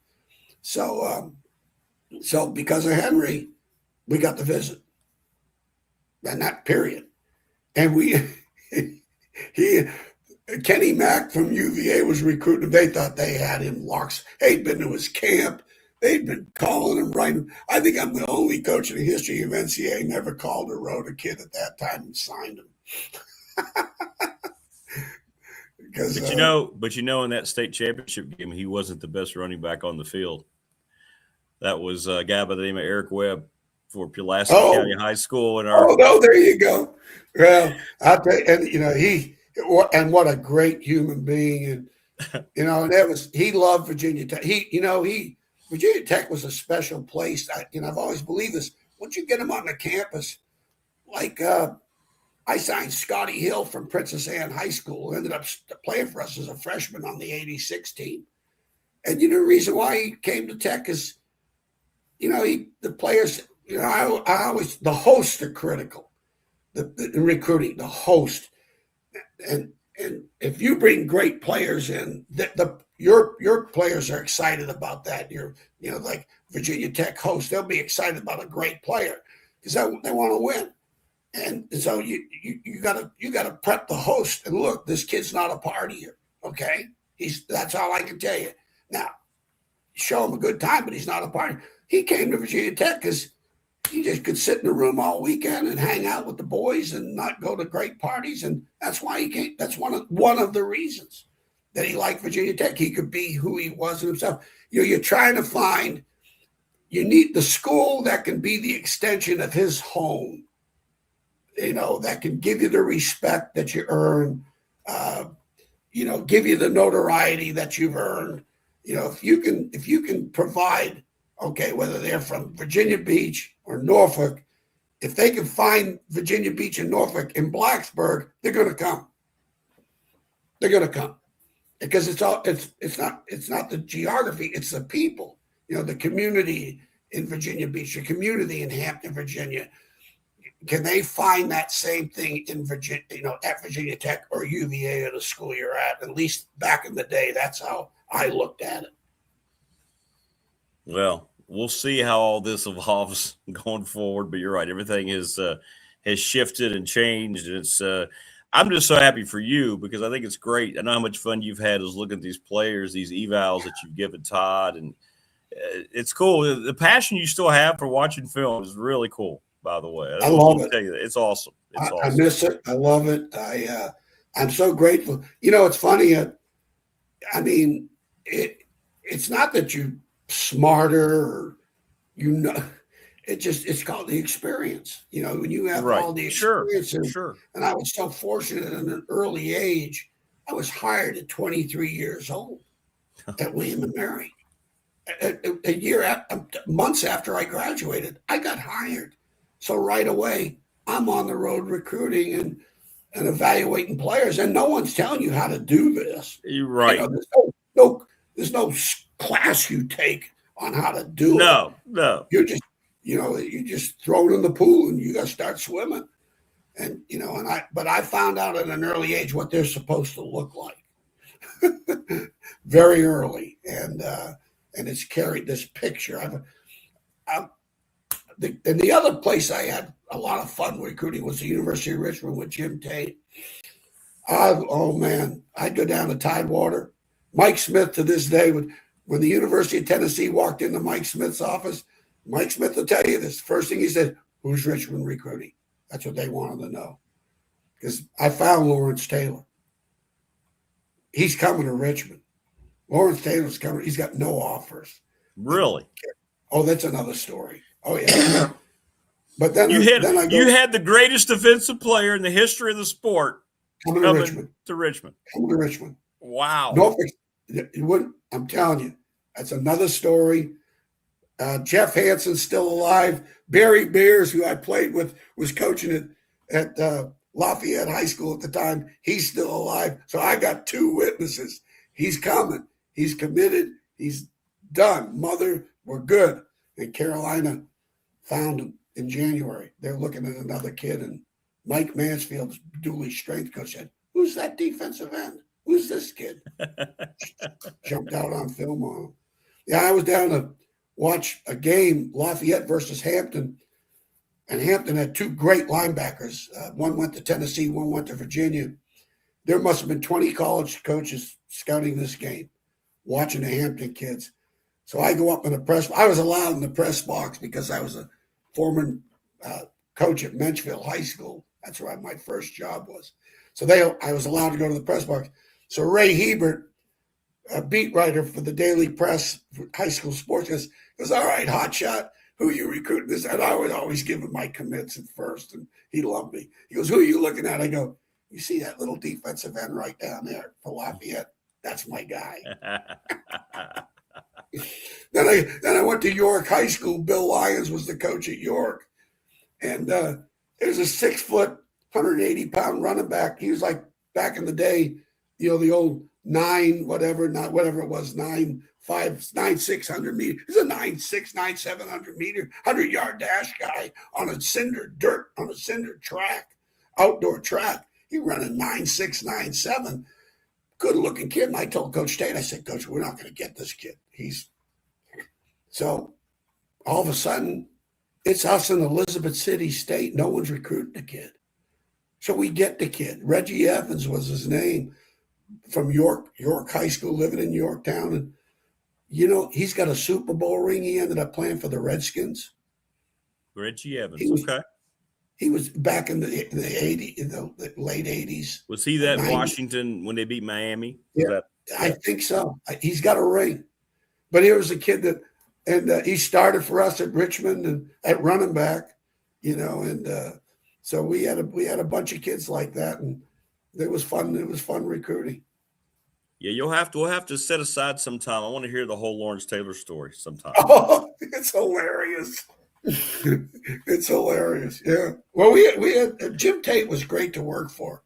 He trusted you, and you could go out and, but I used to love it. And the thing I really missed was watching the 2-a-day practices, because that's when you found them. They're Yeah. hot.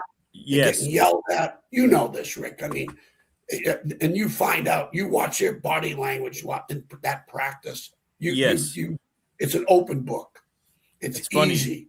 I remember, it's funny you say that. I remember specifically, not that I was ever recruited like that, but I remember Coach Hicks telling some of our seniors, there's going to be some guys here watching today, and we're here in the dog days of August. They're wanting to see how you handle this. It's so interesting you said that. I remember that speech he gave them vividly. We've got some guys here today from schools, and they want to see how you get through things. Don't change anything you do, but just he would tell them to help them. So it's funny you say that. Yeah. Oh, no, I miss that. That's cool. I used to love going down in the preseason and watching practice because I found out who they were. Mm-hmm. That's it.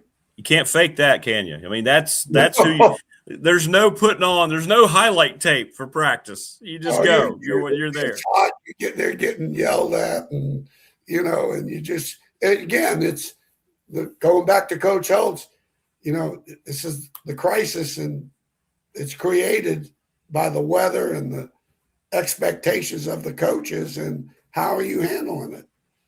What's your mindset? Is it woe is me? Is it about you, or are you able to deal in the moment? There's two kinds of players I found out, Rick. There's problem solvers and problem creators. I know. And the guys that really thrive. Think about Coach Holtz was interesting. One last story. We had one recruiting coordinator came from Arkansas, Minnesota, named Buddy Ball. We were interviewing coaches. He still had a staff to hire. And so Buddy went with him. And this one coach, I can't remember his name, he told Buddy, he goes, well, I don't know, adversities or something about the conversation of adversity. And Buddy said, Coach, do you know who you possibly could be working for? This guy thrives on adversity. He creates it. And you have some trepidations about adversity. Do not take this job. Right. That's good stuff. Well, Coach, listen, thanks as always, brother. That was awesome. Oh, shoot. That was fun, awesome. Rick. Appreciate it. No, good luck with Todd. Tell him I said hello. I will. We're going to find out how things – we're going to try to get inside the process now, what he's going to be concentrating on with all these guys. I think it'll be interesting for our viewers. Well, I got my notebook of all the kids I looked at, and I'm going to figure out how many of these I screwed up on. I probably may get fired from this job. Yeah, we'll check on your job status for you when we get him on. If none of these kids work out, he can blame it on me. It won't be the first time. Right. I tell people, you see this ass, it's a whole lot smaller than it was yesterday. It's been chewed on by the best of them. Right. All right, Rick. All right, Coach. Have a great rest of the day, man. Stay safe. You too, buddy. All right. There you go. It's Coach Elmo, Elmassian. How good was that? Great stories. And he answered your questions. It's good stuff, man. Good stuff. I got to hear the Lawrence Taylor story. That's awesome. That's really awesome. We want to thank all of our sponsors here on the program. Are we good, by the way? Yeah, there we go. Okay. We had a little blip there. Thanks to Family Fencing. Thanks to Jason Green and company. Family Fencing, sponsor of our studio here in Ryder, 540-200-8294. Check them out at Family Fencing. NRV.com with that awesome logo right there. Things are being a little jumpy here. McClellan Chiropractic, thanks to Mark Hunley, sponsor of our chat room. Mark is right off of Walters Drive in Christiansburg, Ralph Pepperstreet Road onto Walters Drive, is what I should say. They do a great job. Pulaski County Sports and Entertainment, the presenting sponsor of this program, and we appreciate them. Experience Pulaski County, thanks to Jonathan Sweet, Tim Miller. The IHRA announcement is still getting a lot of play. People are very excited about all that. Little River Heating and Air, 1095 Radford Street in Christiansburg, thanks to Charles Lee, 540-553-2971. The attorney, Ryan Pry, our BDST fan question of the week, 701 West Main Street in Radford, Trust and Estate Planning. We'll come up with our question for you here soon. National Bank, member FDIC, the exclusive banking partner of this program. My exclusive banking partner for 35 years, thanks to Lara Ramsey and all of those wonderful folks. Professional Door Incorporated, Travis Williams up in Dublin. Thanks to Travis, sponsor of our text line, which is always popping. I got dozens and dozens of texts over the weekend. So thank you so much for all that. And thanks to Travis, 38 years in business, commercial and residential garage doors. Better than anybody. Better than anybody. The Ready Set Fund. And we really appreciate Bob Christ and all of his support. I don't know why I hit the It's Friday button. It's ReadySetFund.com, BobChrist11 at Gmail. And if you want to raise money for your team or event, hit him up on the Ready Set Fund or send Bob an email and he will take care of you. Thanks to Brandon at Top Shelf Apparel, 4377 Lee Highway in Pulaski. If you want a t-shirt, they're awesome, $20. Thanks to Lawson's Mobile Home Supply, James Lawson, since 1997, 300 North Franklin Street in Christiansburg. They have home parts for windows, doors, plumbing, plus installation, and the NRB Super Bowl, 382-5525. They're going to have a Super Bowl special. If you haven't been to the Super Bowl, you need to check it out. They've added so many cool things. It's unbelievable. It's unbelievable. So go check them out. We thank them. We're going to do some more stuff over there with the show. It's going to be great. Yeah, let's get caught up. Yeah, you do. You learn something else with Coach Elmo every time. It's a great story about Oxendine. Yeah, I got to find out more about LT to Richmond. And it was because I remember, Bill Belichick will never stop talking about Lawrence Taylor. No one's ever played defensive football the way he has, and he recognizes it and said nobody ever will. And how he was, I remember him saying that out of high school, people thought he was too small. They looked at the intangibles. He was too small. And all he did was revolutionize defensive football since, much like Bill Walsh as a coach, revolutionized offensive football, the West Coast offense, if you will, which was really Sid Gilman, who Bill Walsh learned everything from when Sid Gilman was coaching the Chargers back in the AFL in the 60s. And the evolution of that offense. All Lawrence Taylor did was go out and recreate how to play defensive end, outside linebacker, how to cover, how to create more havoc than anyone that's ever played defense on the field ever has. He was such a viable defensive player. It was almost like trying to defend a superstar quarterback on offense. Bill Walsh had a separate folder that just had Lawrence Taylor's name on it. How to neutralize him on defense so we can try to run some of our stuff against him. He said he was the only player in the history of his coaching that they had to have a separate film breakdown. A separate film breakdown just to try to figure out how to neutralize Lawrence Taylor. What a testament to his talent. What's up, Pezzo? How you feeling about Mike McCarthy? Steelers have 12 picks in the draft. what quarterback is the best fit? That's a great question. This is not a good quarterback class at all. If you need a quarterback, this is one of the worst times that you need one. There's only one that I think is an absolute slam dunk. We'll ask Wayne. It's funny you say that. I was wondering too, and you're right, Prometheus. Yeah, he was one of the first to move around. Didn't matter where, left, right, on the line. You could not account for him. And we haven't seen that from any defensive player today. There's some great defensive players in the league today, but we have not seen anything as disruptive of Lawrence Taylor. It doesn't exist. So, Pezzo, I don't know what to tell you, man. None of those names you have there, to me, if I'm a Steeler fan, I'm excited in any way, shape, or form.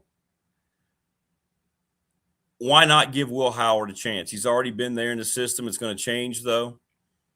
I mean, Nussmeier, maybe. Alar, no.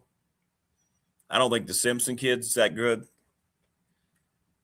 There's only one, and the Raiders are going to take him and be back very soon, unfortunately for me as a Broncos fan. The Raiders made, I think, a great young coaching hire. They got it right. The Raiders have kind of gotten in their own way for so long, and here they are going to get Clint Kubiak and Fernando Mendoza and watch them cook. So if you need a quarterback, man, you might want to look for trades or free agency. I don't know. The Falcons might be looking to make something happen there. Be interesting to see what happens. Stefanski's got two guys now. What we're learning about their GM who got fired and how he went about his job when they drafted a quarterback after paying Cousins $180 million. We'll talk to Todd about some of these NFL coaching hires too. But I want to ask Todd now. I think it's interesting for you because we're not getting any information still from Tech or James Franklin or anything about football, but we can kind of get an inside look as to what happens now with the process of these guys getting here. And because Todd's doing the same things at UAB. So that's something I definitely want to talk to him about coming up. So I don't know, Pezzo. Spread the word, though. We need 2 people for 800 subscribers. So let's get to 800. Tell them it's free and we don't bother you. You get like a 5-second, hey, this show's about to start if you want to watch. That's all it is.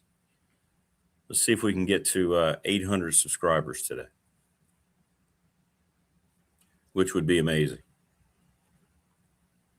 As we continue to destroy all of our viewing metrics, thank you so much for that.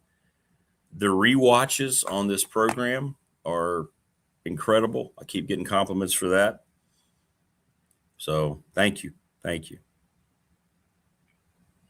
Lawrence Taylor. Okay, thanks, Wayne. He ran a 4.53 to a 4.7 as a linebacker, defensive end linebacker.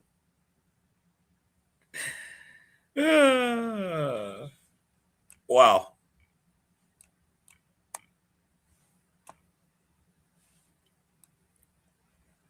But yet he wasn't big enough, so teams didn't take him. And he almost ended up at Richmond. Think about that.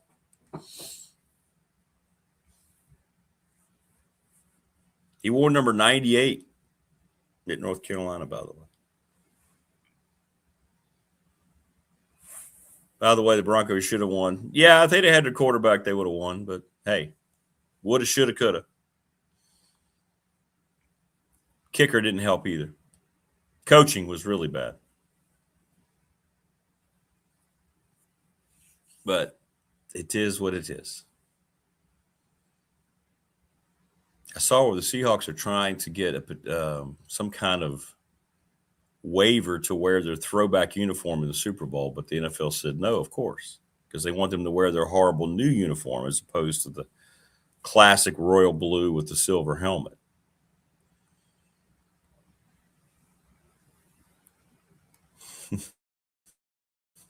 Not surprised that the league would say no.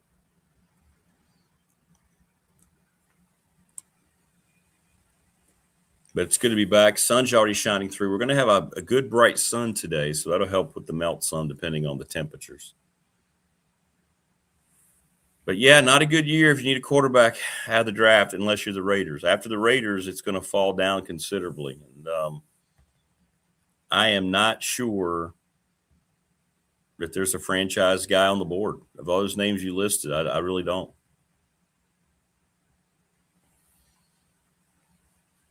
Yeah. Yeah, I have been trying to work something out with the Boogie to get him on from time to time. Yeah, we're trying to figure something out. Need to find him a sponsor, I think. Get him a sponsored segment here. We'd love to have him on. So that would be great. But yeah, that'd be good. That'd be good. But we're getting close to 800, so let's get there today. Joining us on the program, there he is. He's the coach, Todd Grantham. Look at him. He looks like he's in the offices there at UAB. I see the green wall. Yeah, man. I got to get ready for this 7:30 meeting after this deal, man. So I'm in bright and early watching the guys run. There, actually, you can see that little that window behind me. I get to watch the guys work out and everything. So that's kind of cool. I can watch them run and all that kind of stuff early this morning. They start at 6:30 in the morning. Oh, well, this is cool. This plays in exactly what I want to talk to you about because now it's interesting for our watchers to what happens now. What is it like now? The guys are there. You've just spent all the time evaluating. Right. What's it like now seeing them all come together and start working out? What's the process leading this is kind of like phase one of the process. And what phase is so our guys will lift. Really, it's 5 days a week. They have something scheduled. And basically what they're going to do is they're broken down into, like, say the big guys lift, say from 6:30 to 8:30. Okay. And then after that, the mid skill. So that would be like linebackers and say DBs would lift. And then after that, the offensive mid skill would lift. And basically, you know, it's more position specific. Now in the weight room, it's pretty much all the same. On the as far as the running goes and things like that, you know, the biggest thing, and I really like what our strength coach does is, you know, teaching guys how to run. You know what I'm saying? Teaching guys how to change direction, teaching guys how to accelerate, how to decelerate, you know, those kind of things from a body movement standpoint. So basically it's 7 weeks now from last week. It's 7 weeks from now until say spring break. Wow. So they're going to have basically a workout system where they're working out and running and training every day. Okay. From a lifting standpoint, running standpoint. And then, you know, the coach has been on the road. So actually I didn't go on the road this year because we have 27 new guys, but truthfully we got 40 new guys because everybody's new on our system. Right. So I would basically meet with, you know, the guys after they worked out with their respective groups, and we would do what we call football school. So right now that the coaches are back, you know, in the office, we'll kind of start what I call football school, which is basically introduce them to the system. You know, how do we call offense? What's interesting, and I actually learned this from Nick and Belichick, we actually teach them offense before we teach them defense. In other words, how we call formations, how we call motions, how we call bunches, how we call stacks. Because once you learn that stuff, interesting. Yeah. Well, that way when you're talking to them and I say, hey, it's rocket motion, well, they know what rocket motion is. If I say it's gun far, they know what gun far means. If it's gun near, they know what that means. So, you know, if the tight end's in a face alignment, they know what that means. So therefore, it helps you when you start talking defensively about your adjustments and the things you want to do, because now they kind of understand offense. You know what I mean? So we actually make guys learn offense first from how we call personnel, how we call formations. For example, all like 3x1s for us are all T words. So if you hear a T word, you know it's a 3x1 set.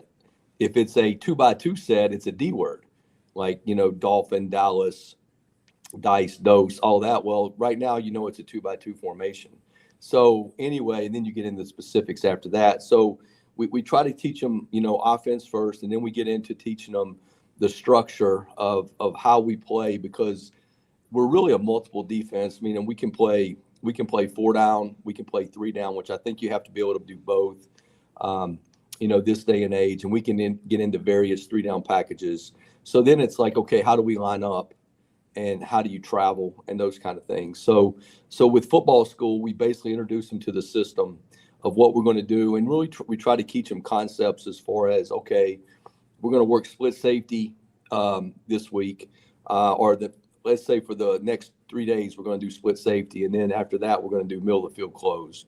So we'll try to teach them that because it's really all concepts, meaning once we put in 3 deep, okay, and it's, 4 into 3 deep, well, then we can do what we call zone replacements.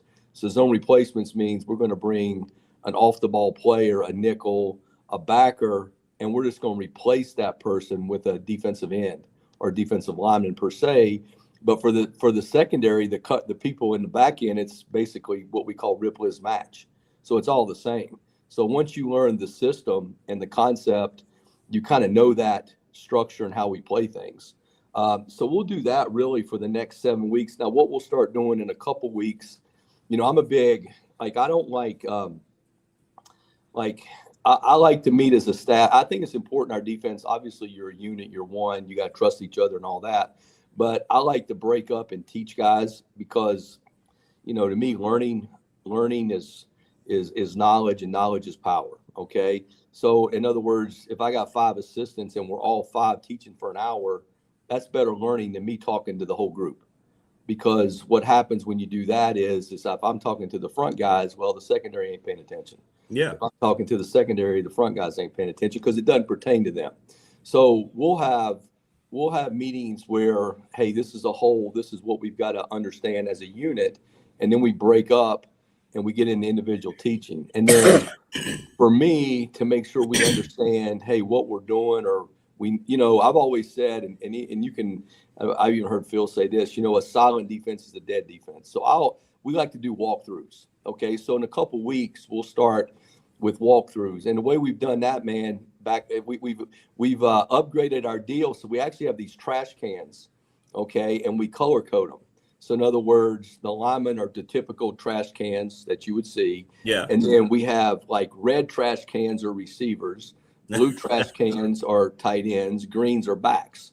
So therefore we can put them out there and line up on them, right?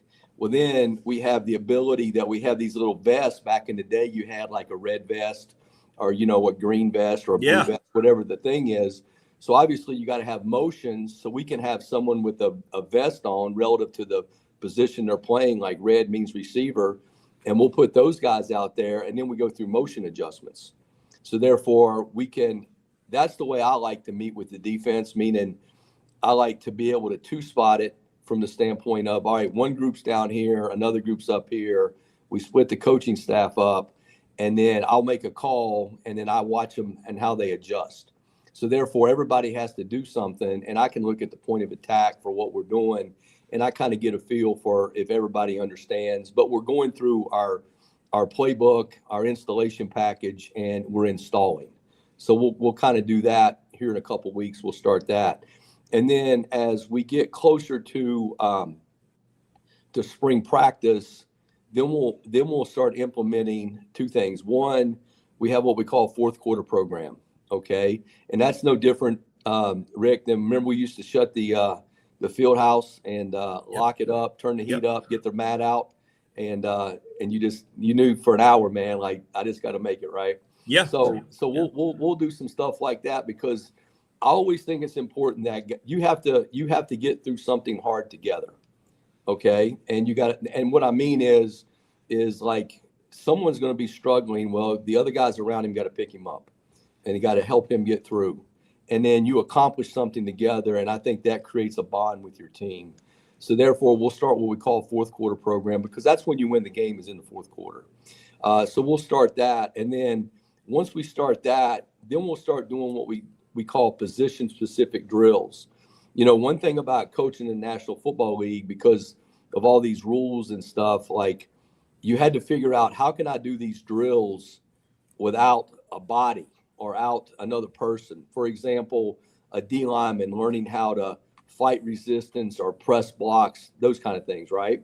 Well, we have these bands that we can put around a guy's waist and like we can stand behind them and hold them. And then they can work on pushing because, up front, it's all about pushing to generate power. Like you generate power when you push because angles in your body, like if you go for a rebound, you have angles in your body that allow you to jump. So therefore, we want to give that resistance, but you can't go against someone. You can't go against a blocker, right? So we'll have resistant drills. And like in pass rush, for example, it's all about your shoulder turn and being able to create your upper body violence, because upper body violence creates lower body violence. So one thing that we'll do there is, for example, is we'll have those big med balls, and we'll just take and we'll work to torque and turn our upper body. And that's a shoulder turn, which represents basically the same thing you would do when you face an offensive lineman. And then we do that for all the different, like we do it up front with the D-line, we do it with the linebackers, and we do it with the secondary position-specific drills relative to the technique that they got. So anyway, we'll kind of start all that, and then that'll get into basically everything up until spring practice. And then once spring practice gets, we'll kind of go back to doing installs again. We'll start over again, okay? And then we'll do installs. We'll have individual drills and obviously team stuff. And then that's when we start working on like situational stuff as far as like, hey, third downs, what's our philosophy? How are we going to defend? Understanding that, third down is relative to the sticks, meaning, hey, if it's 3rd and 4, that's going to be a different route concept than if it's 3rd and 10. Okay. And then the location of formations, like we were talking about, in other words, the tight end, let's say the tight end's on the bar displaced. Well, if the back's in the backfield, we know it's a 5 or 6 man protection. Whereas let's say the back or the tight end's now in what we call the hip position, like right outside the tackle, and it's 3rd and 7 to 3rd and 10. Well, he's in there to chip to let the routes get down the field. So a lot of times the formation will tell you the style of routes you're getting on 3rd down based on where the tight end lines up. So, we'll kind of do, we'll start teaching guys that concept and everything. So right now is the fun part. This is the part of the year I really enjoy, because you get to teach guys football, and you get to really work with guys' individual techniques and things. Because the one thing that I feel like, and I do feel this is different being an NFL coach and there's nothing wrong with being a college coach, I'm not saying that, but I think that like in pro football, and I've said this before, a lot of times the personnel department is going to give you a player. Okay, well, you got to figure out how to make it work. And you got to figure out within the system you got the things this guy does well, and how do I maximize his assets and minimize his liabilities? Because every player, it's like any of us, every player has an assets and liabilities. So we need to maximize his assets. So therefore, sometimes you tweak the way you scheme something or you play something relative to what a guy does well. And I think that's one thing that kind of separates me a little bit from others, is the ability to take a guy's strengths and let's figure out, how many plays he can play a game, and then how he best plays and how do we put him in position to make plays. What are the limitations? This is happening all the way across the country right now with new players. So you mentioned some things already that you can't really do, but what are things now that you are limited? So basically you can go out and you get to meet with them in class. You can have a walkthrough. You just don't do, say, like, you don't stand across from somebody and like the offense, for example. That stuff ends up being more what you would call spring practice. But anything that, from working on a bag, working to run over bags, or, like I said, the bands, for example, like I can hold a band to give a guy resistance. Another player can do that. I mean, you're teaching them resistance, and that's how you press blocks and things like that. So basically it's working against yourself or a partner. Okay. Or it's a walkthrough from the standpoint of you're basically walking a true walkthrough, just like a class meeting, and you're basically doing that. It's just you're limited on the things you can do like against each other. You really can't do that until you start spring practice. Okay, I was wondering how that was gonna kind of play into itself. So that's cool. So familiar, and this kind of creates a kind of an easier segue to when you can start doing all these things. The first so I look at it as, for example, with our football school, we're basically teaching the guys the system. So we got really, the way I look at it, we have 5 weeks, right? So we've broken it down into, I like to go day 1 install, day 2 install, day 3 is a review of 1 and 2. So we'll kind of go that route the rest of the way for 5 weeks to get our stuff in from a teaching perspective. And then we'll come back. And then when spring practice starts, we'll start back with install 1 again. Well, they've already heard it, but now they hear it a second time, and we'll go through that process. same thing. We'll go install 1, install 2, review 1 and 2. And we'll kind of go that route through spring practice. And then the cool thing now is actually after spring practice, we have time in June before the coaches go on vacation that we'll come back and actually do it again. So in other words, we'll start with install 1 and we'll go 1, 2, review 1 and 2, and we'll go that same process. And then the players kind of then do it on their own. And then when we come back in August, we'll start over again. So that's why it's an advantage nowadays. It's really critical with the way the calendar's set up to get guys in the winter or for spring semester, because you're going to get a bunch of teaching time, meeting time with them. So that way, when August rolls around, they're not really new or freshmen. They've done it a few times. Do you have, what's the number that you have already in? Is it most of the guys? Everybody's here right now. Oh, well, that's great. Yeah, I think there's actually two. Yeah, I think there's like 2 high school guys that aren't here. But as far as all the portal guys are here, and all the portal guys are here, and we're ready to roll. And that's is that the way it is basically throughout the country? Your portal guys right now, right now, they're, of course, it's interesting you say that because every school is on a different calendar. Well, that's true. So, and what I mean is like the reason it was important for us is like the 19th of the January was our drop ad date, right? So therefore, we had to get everybody in by the 19th. So therefore, they could be here for spring semester. Okay. Well, if somebody's was the 25th, then they got to the 25th. Now, some schools actually have what they call these mini masters, which means you can start like in March. Okay. Well, technically, that's right before spring practice. So in theory, by the rule, if you have a program starting, say, in March, you can get that guy in school and he can be a part of spring practice, and everything. That's why you see guys like signing late now. That would be late for most people. Like if a guy in the portal right now says he's going somewhere, he's probably getting enrolled into like a mini master or something like that, because most schools, the drop ad date's already passed, for the normal school session. Hey, I want to ask you here before I let you go, what in the NFL, because you spent so much time there, what the new coaching hires, what do you like the best so far you've seen from some of these guys? Obviously, I'm fired up for Clint because I worked with him, in New Orleans, and I think he's a really good coach. I mean, if you just back and went back and looked when David Carr was healthy and our line was healthy, I mean, we were pretty good. I mean, actually, we were 2-0 and actually got beat. I think it was 16-15 or something like that by the Eagles, who ended up winning the Super Bowl that year. And then when a couple linemen got hurt, that forced Derek to get hurt, which, in that league, when your quarterback gets hurt, you don't got a chance. So I'm really happy for him and everything. Obviously, I think when you look at it, I think that the Giants did a really good job getting Harbaugh. I think, and it's different. Like, Clint's Kubiak's more of a hands-on, like an offensive guy. He develops quarterbacks, right?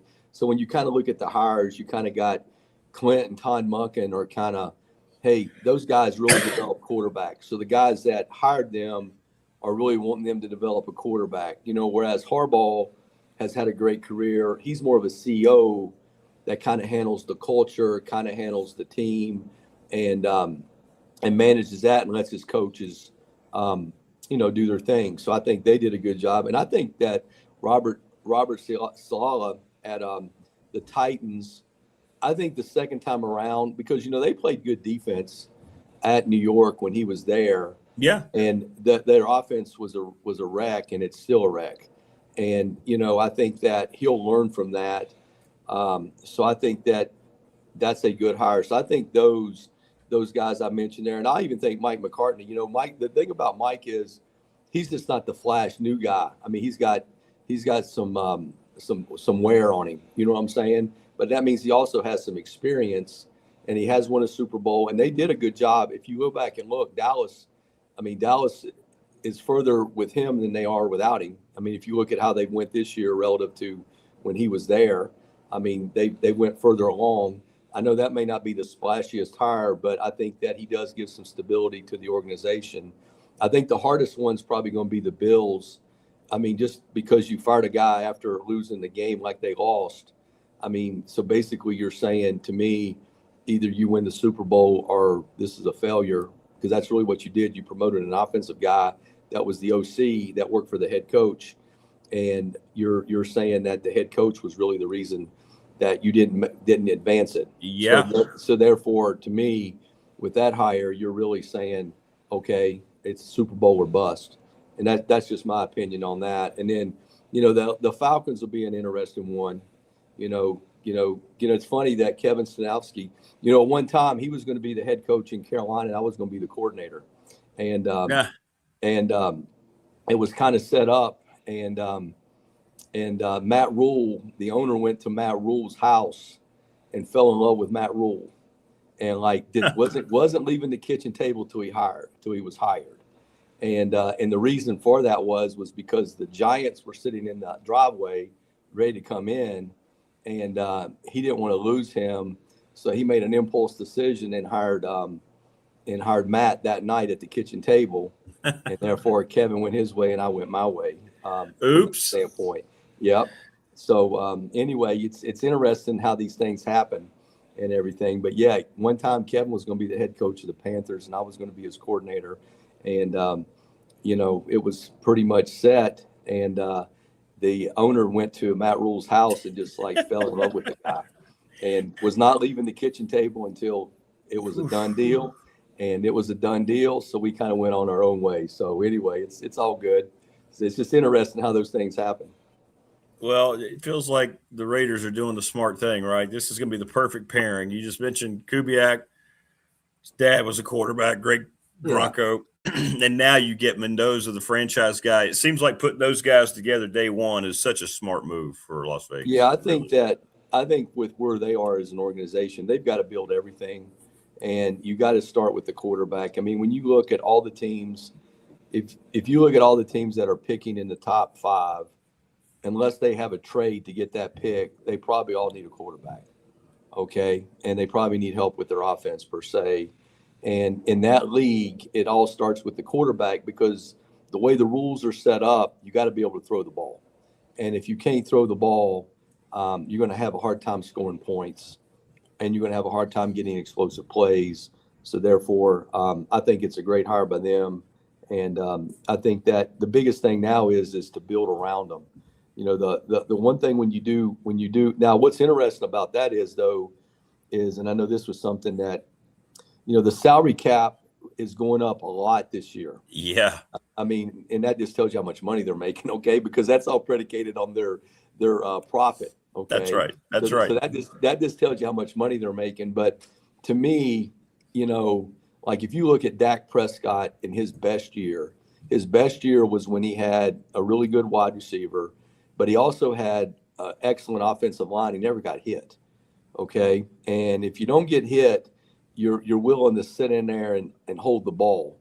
Okay. And then you're willing to hold the ball to let the route come open a little bit. So I think if you're going to take the quarterback first, then you got to use some of your cap money to protect him, because guys get in bad habits when they get hit. Okay. And I can speak from experience, because when we took David Carr with the Texans, he got the crap knocked out of him. Yeah. Yeah.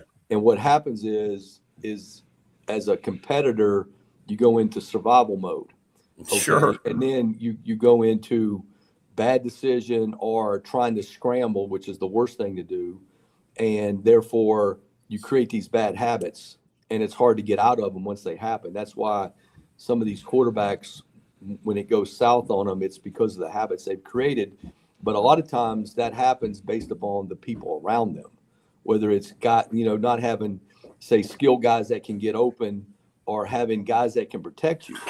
Because the one thing about the National Football League is them dudes on the other side can rush, and they can come. That's right. So you got to be able to protect the quarterback to keep him from getting hit, because nobody wants to get hit like that. And if you do, you're going to go to survival mode, particularly a young quarterback. One more I want to ask you about, because he's been on the show a couple times. Jeff Hafley, you think it'll be a nice transition from him? He was Boston College, did a pretty good job. He was at Ohio State, and yeah, the Rip Liz match I was talking about, the cover 6 and all that. So They played at Ohio State when he was there, and I studied what they do. And then, it's interesting, what is your perception of a good coach? Meaning, okay, sometimes you can be a coach, you can coach your ass off and you go 6-6. Well, that's based upon the talent you got.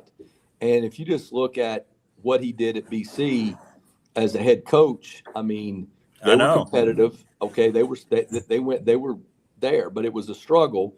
And he saw that struggle. And look, he just wants to coach football. So he went back to Green Bay. And if you look at how they're doing now, it's nowhere near comparable. You know what I'm saying? So sometimes when you see a coach and let's say the guy's 6-6, 7-5, that guy might be coaching his ass off. But based upon the personnel, that's their max. That's where they are. So I think that from my perspective, that the Dolphins hired a very no-nonsense guy, a guy that is very knowledgeable on one side of the ball, which is defense. And I think he does have head coaching experience, which always helps. And I think that he'll build a staff around him that allow them to be productive because they're really not that far off. I do think they've got to work on their quarterback situation. I think that it's kind of shown up this year that that they need to, solidify that and probably they could move there, but that's a lot of people, So, but I do think that's a good hire just because I think that from my perspective, watching him, he was a very good defensive coach. He did a good job at BC. They were competitive.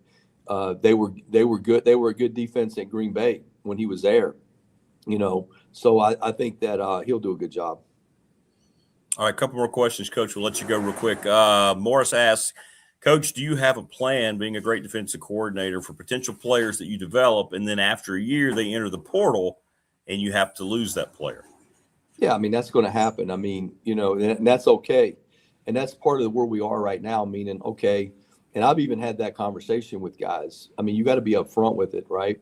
So if you come here and you have a great year, whether it's statistically or the way you play or whatever it is, and somebody sees that talent and you can go make $800 to $1 million a year, I mean, that's fine. I mean, that's part of it, but you put the work in here. You got to work and you got to prepare, and that's where we are. So what'll happen is that'll help me with the next guy. Sure. There's going to be a guy coming through the portal that's going to have the same characteristics as that guy. And I can, your history is always the best indicator of the future. I've always looked at it that way. So therefore, when that guy takes a job, or, it's really a job, it is what it is. When he takes that, then I'll just go recruit the next guy to fill that need. But that's a part of the National Football League. That's a part of college football. The difference is in pro football, you can know, hey, I got this guy for 3 years, or I got this guy for 2 years.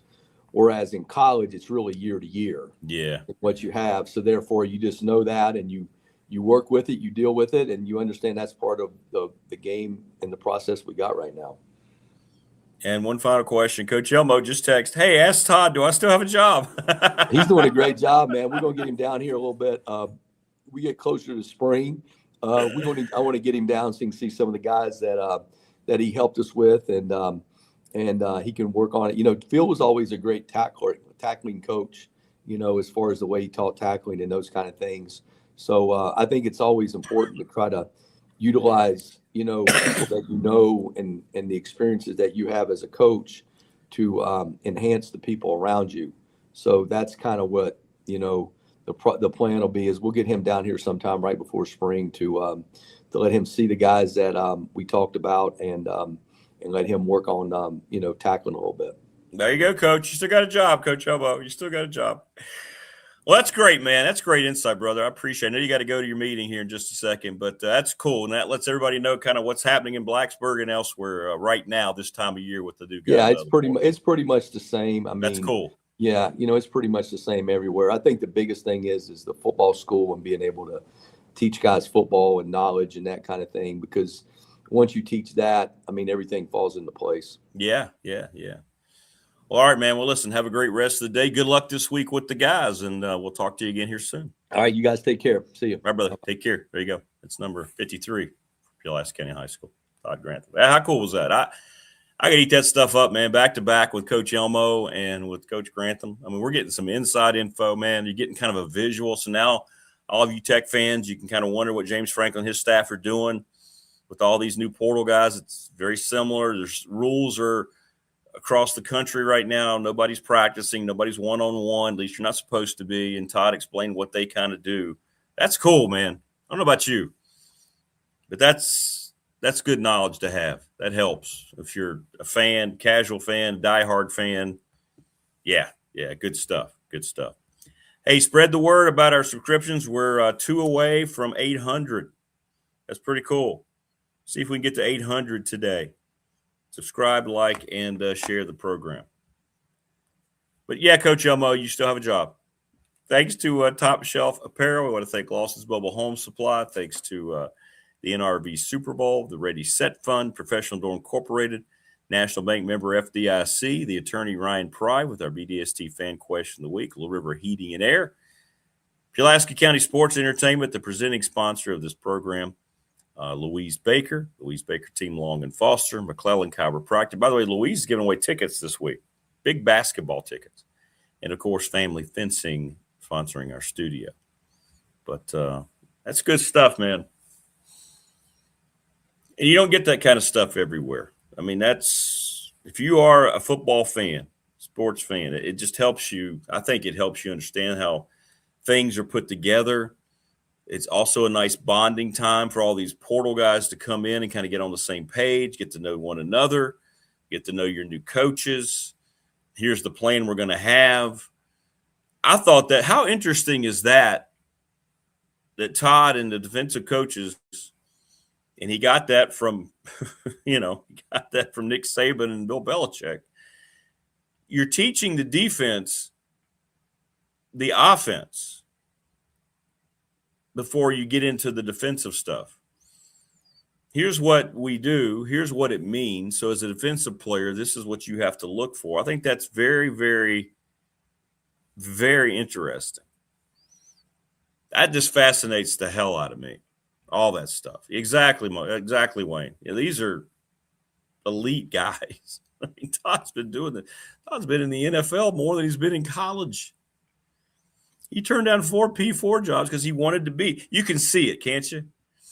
You can see how excited he is. This process right now for him to be at a place like UAB where he can build with a young coach he has a lot of respect for. You can see why where he is in his career, this is the place he wanted to be. This has got all the enthusiasm that he can create. It's kind of like a lab experiment. And he can go be the mad scientist. I get it, man. I get it.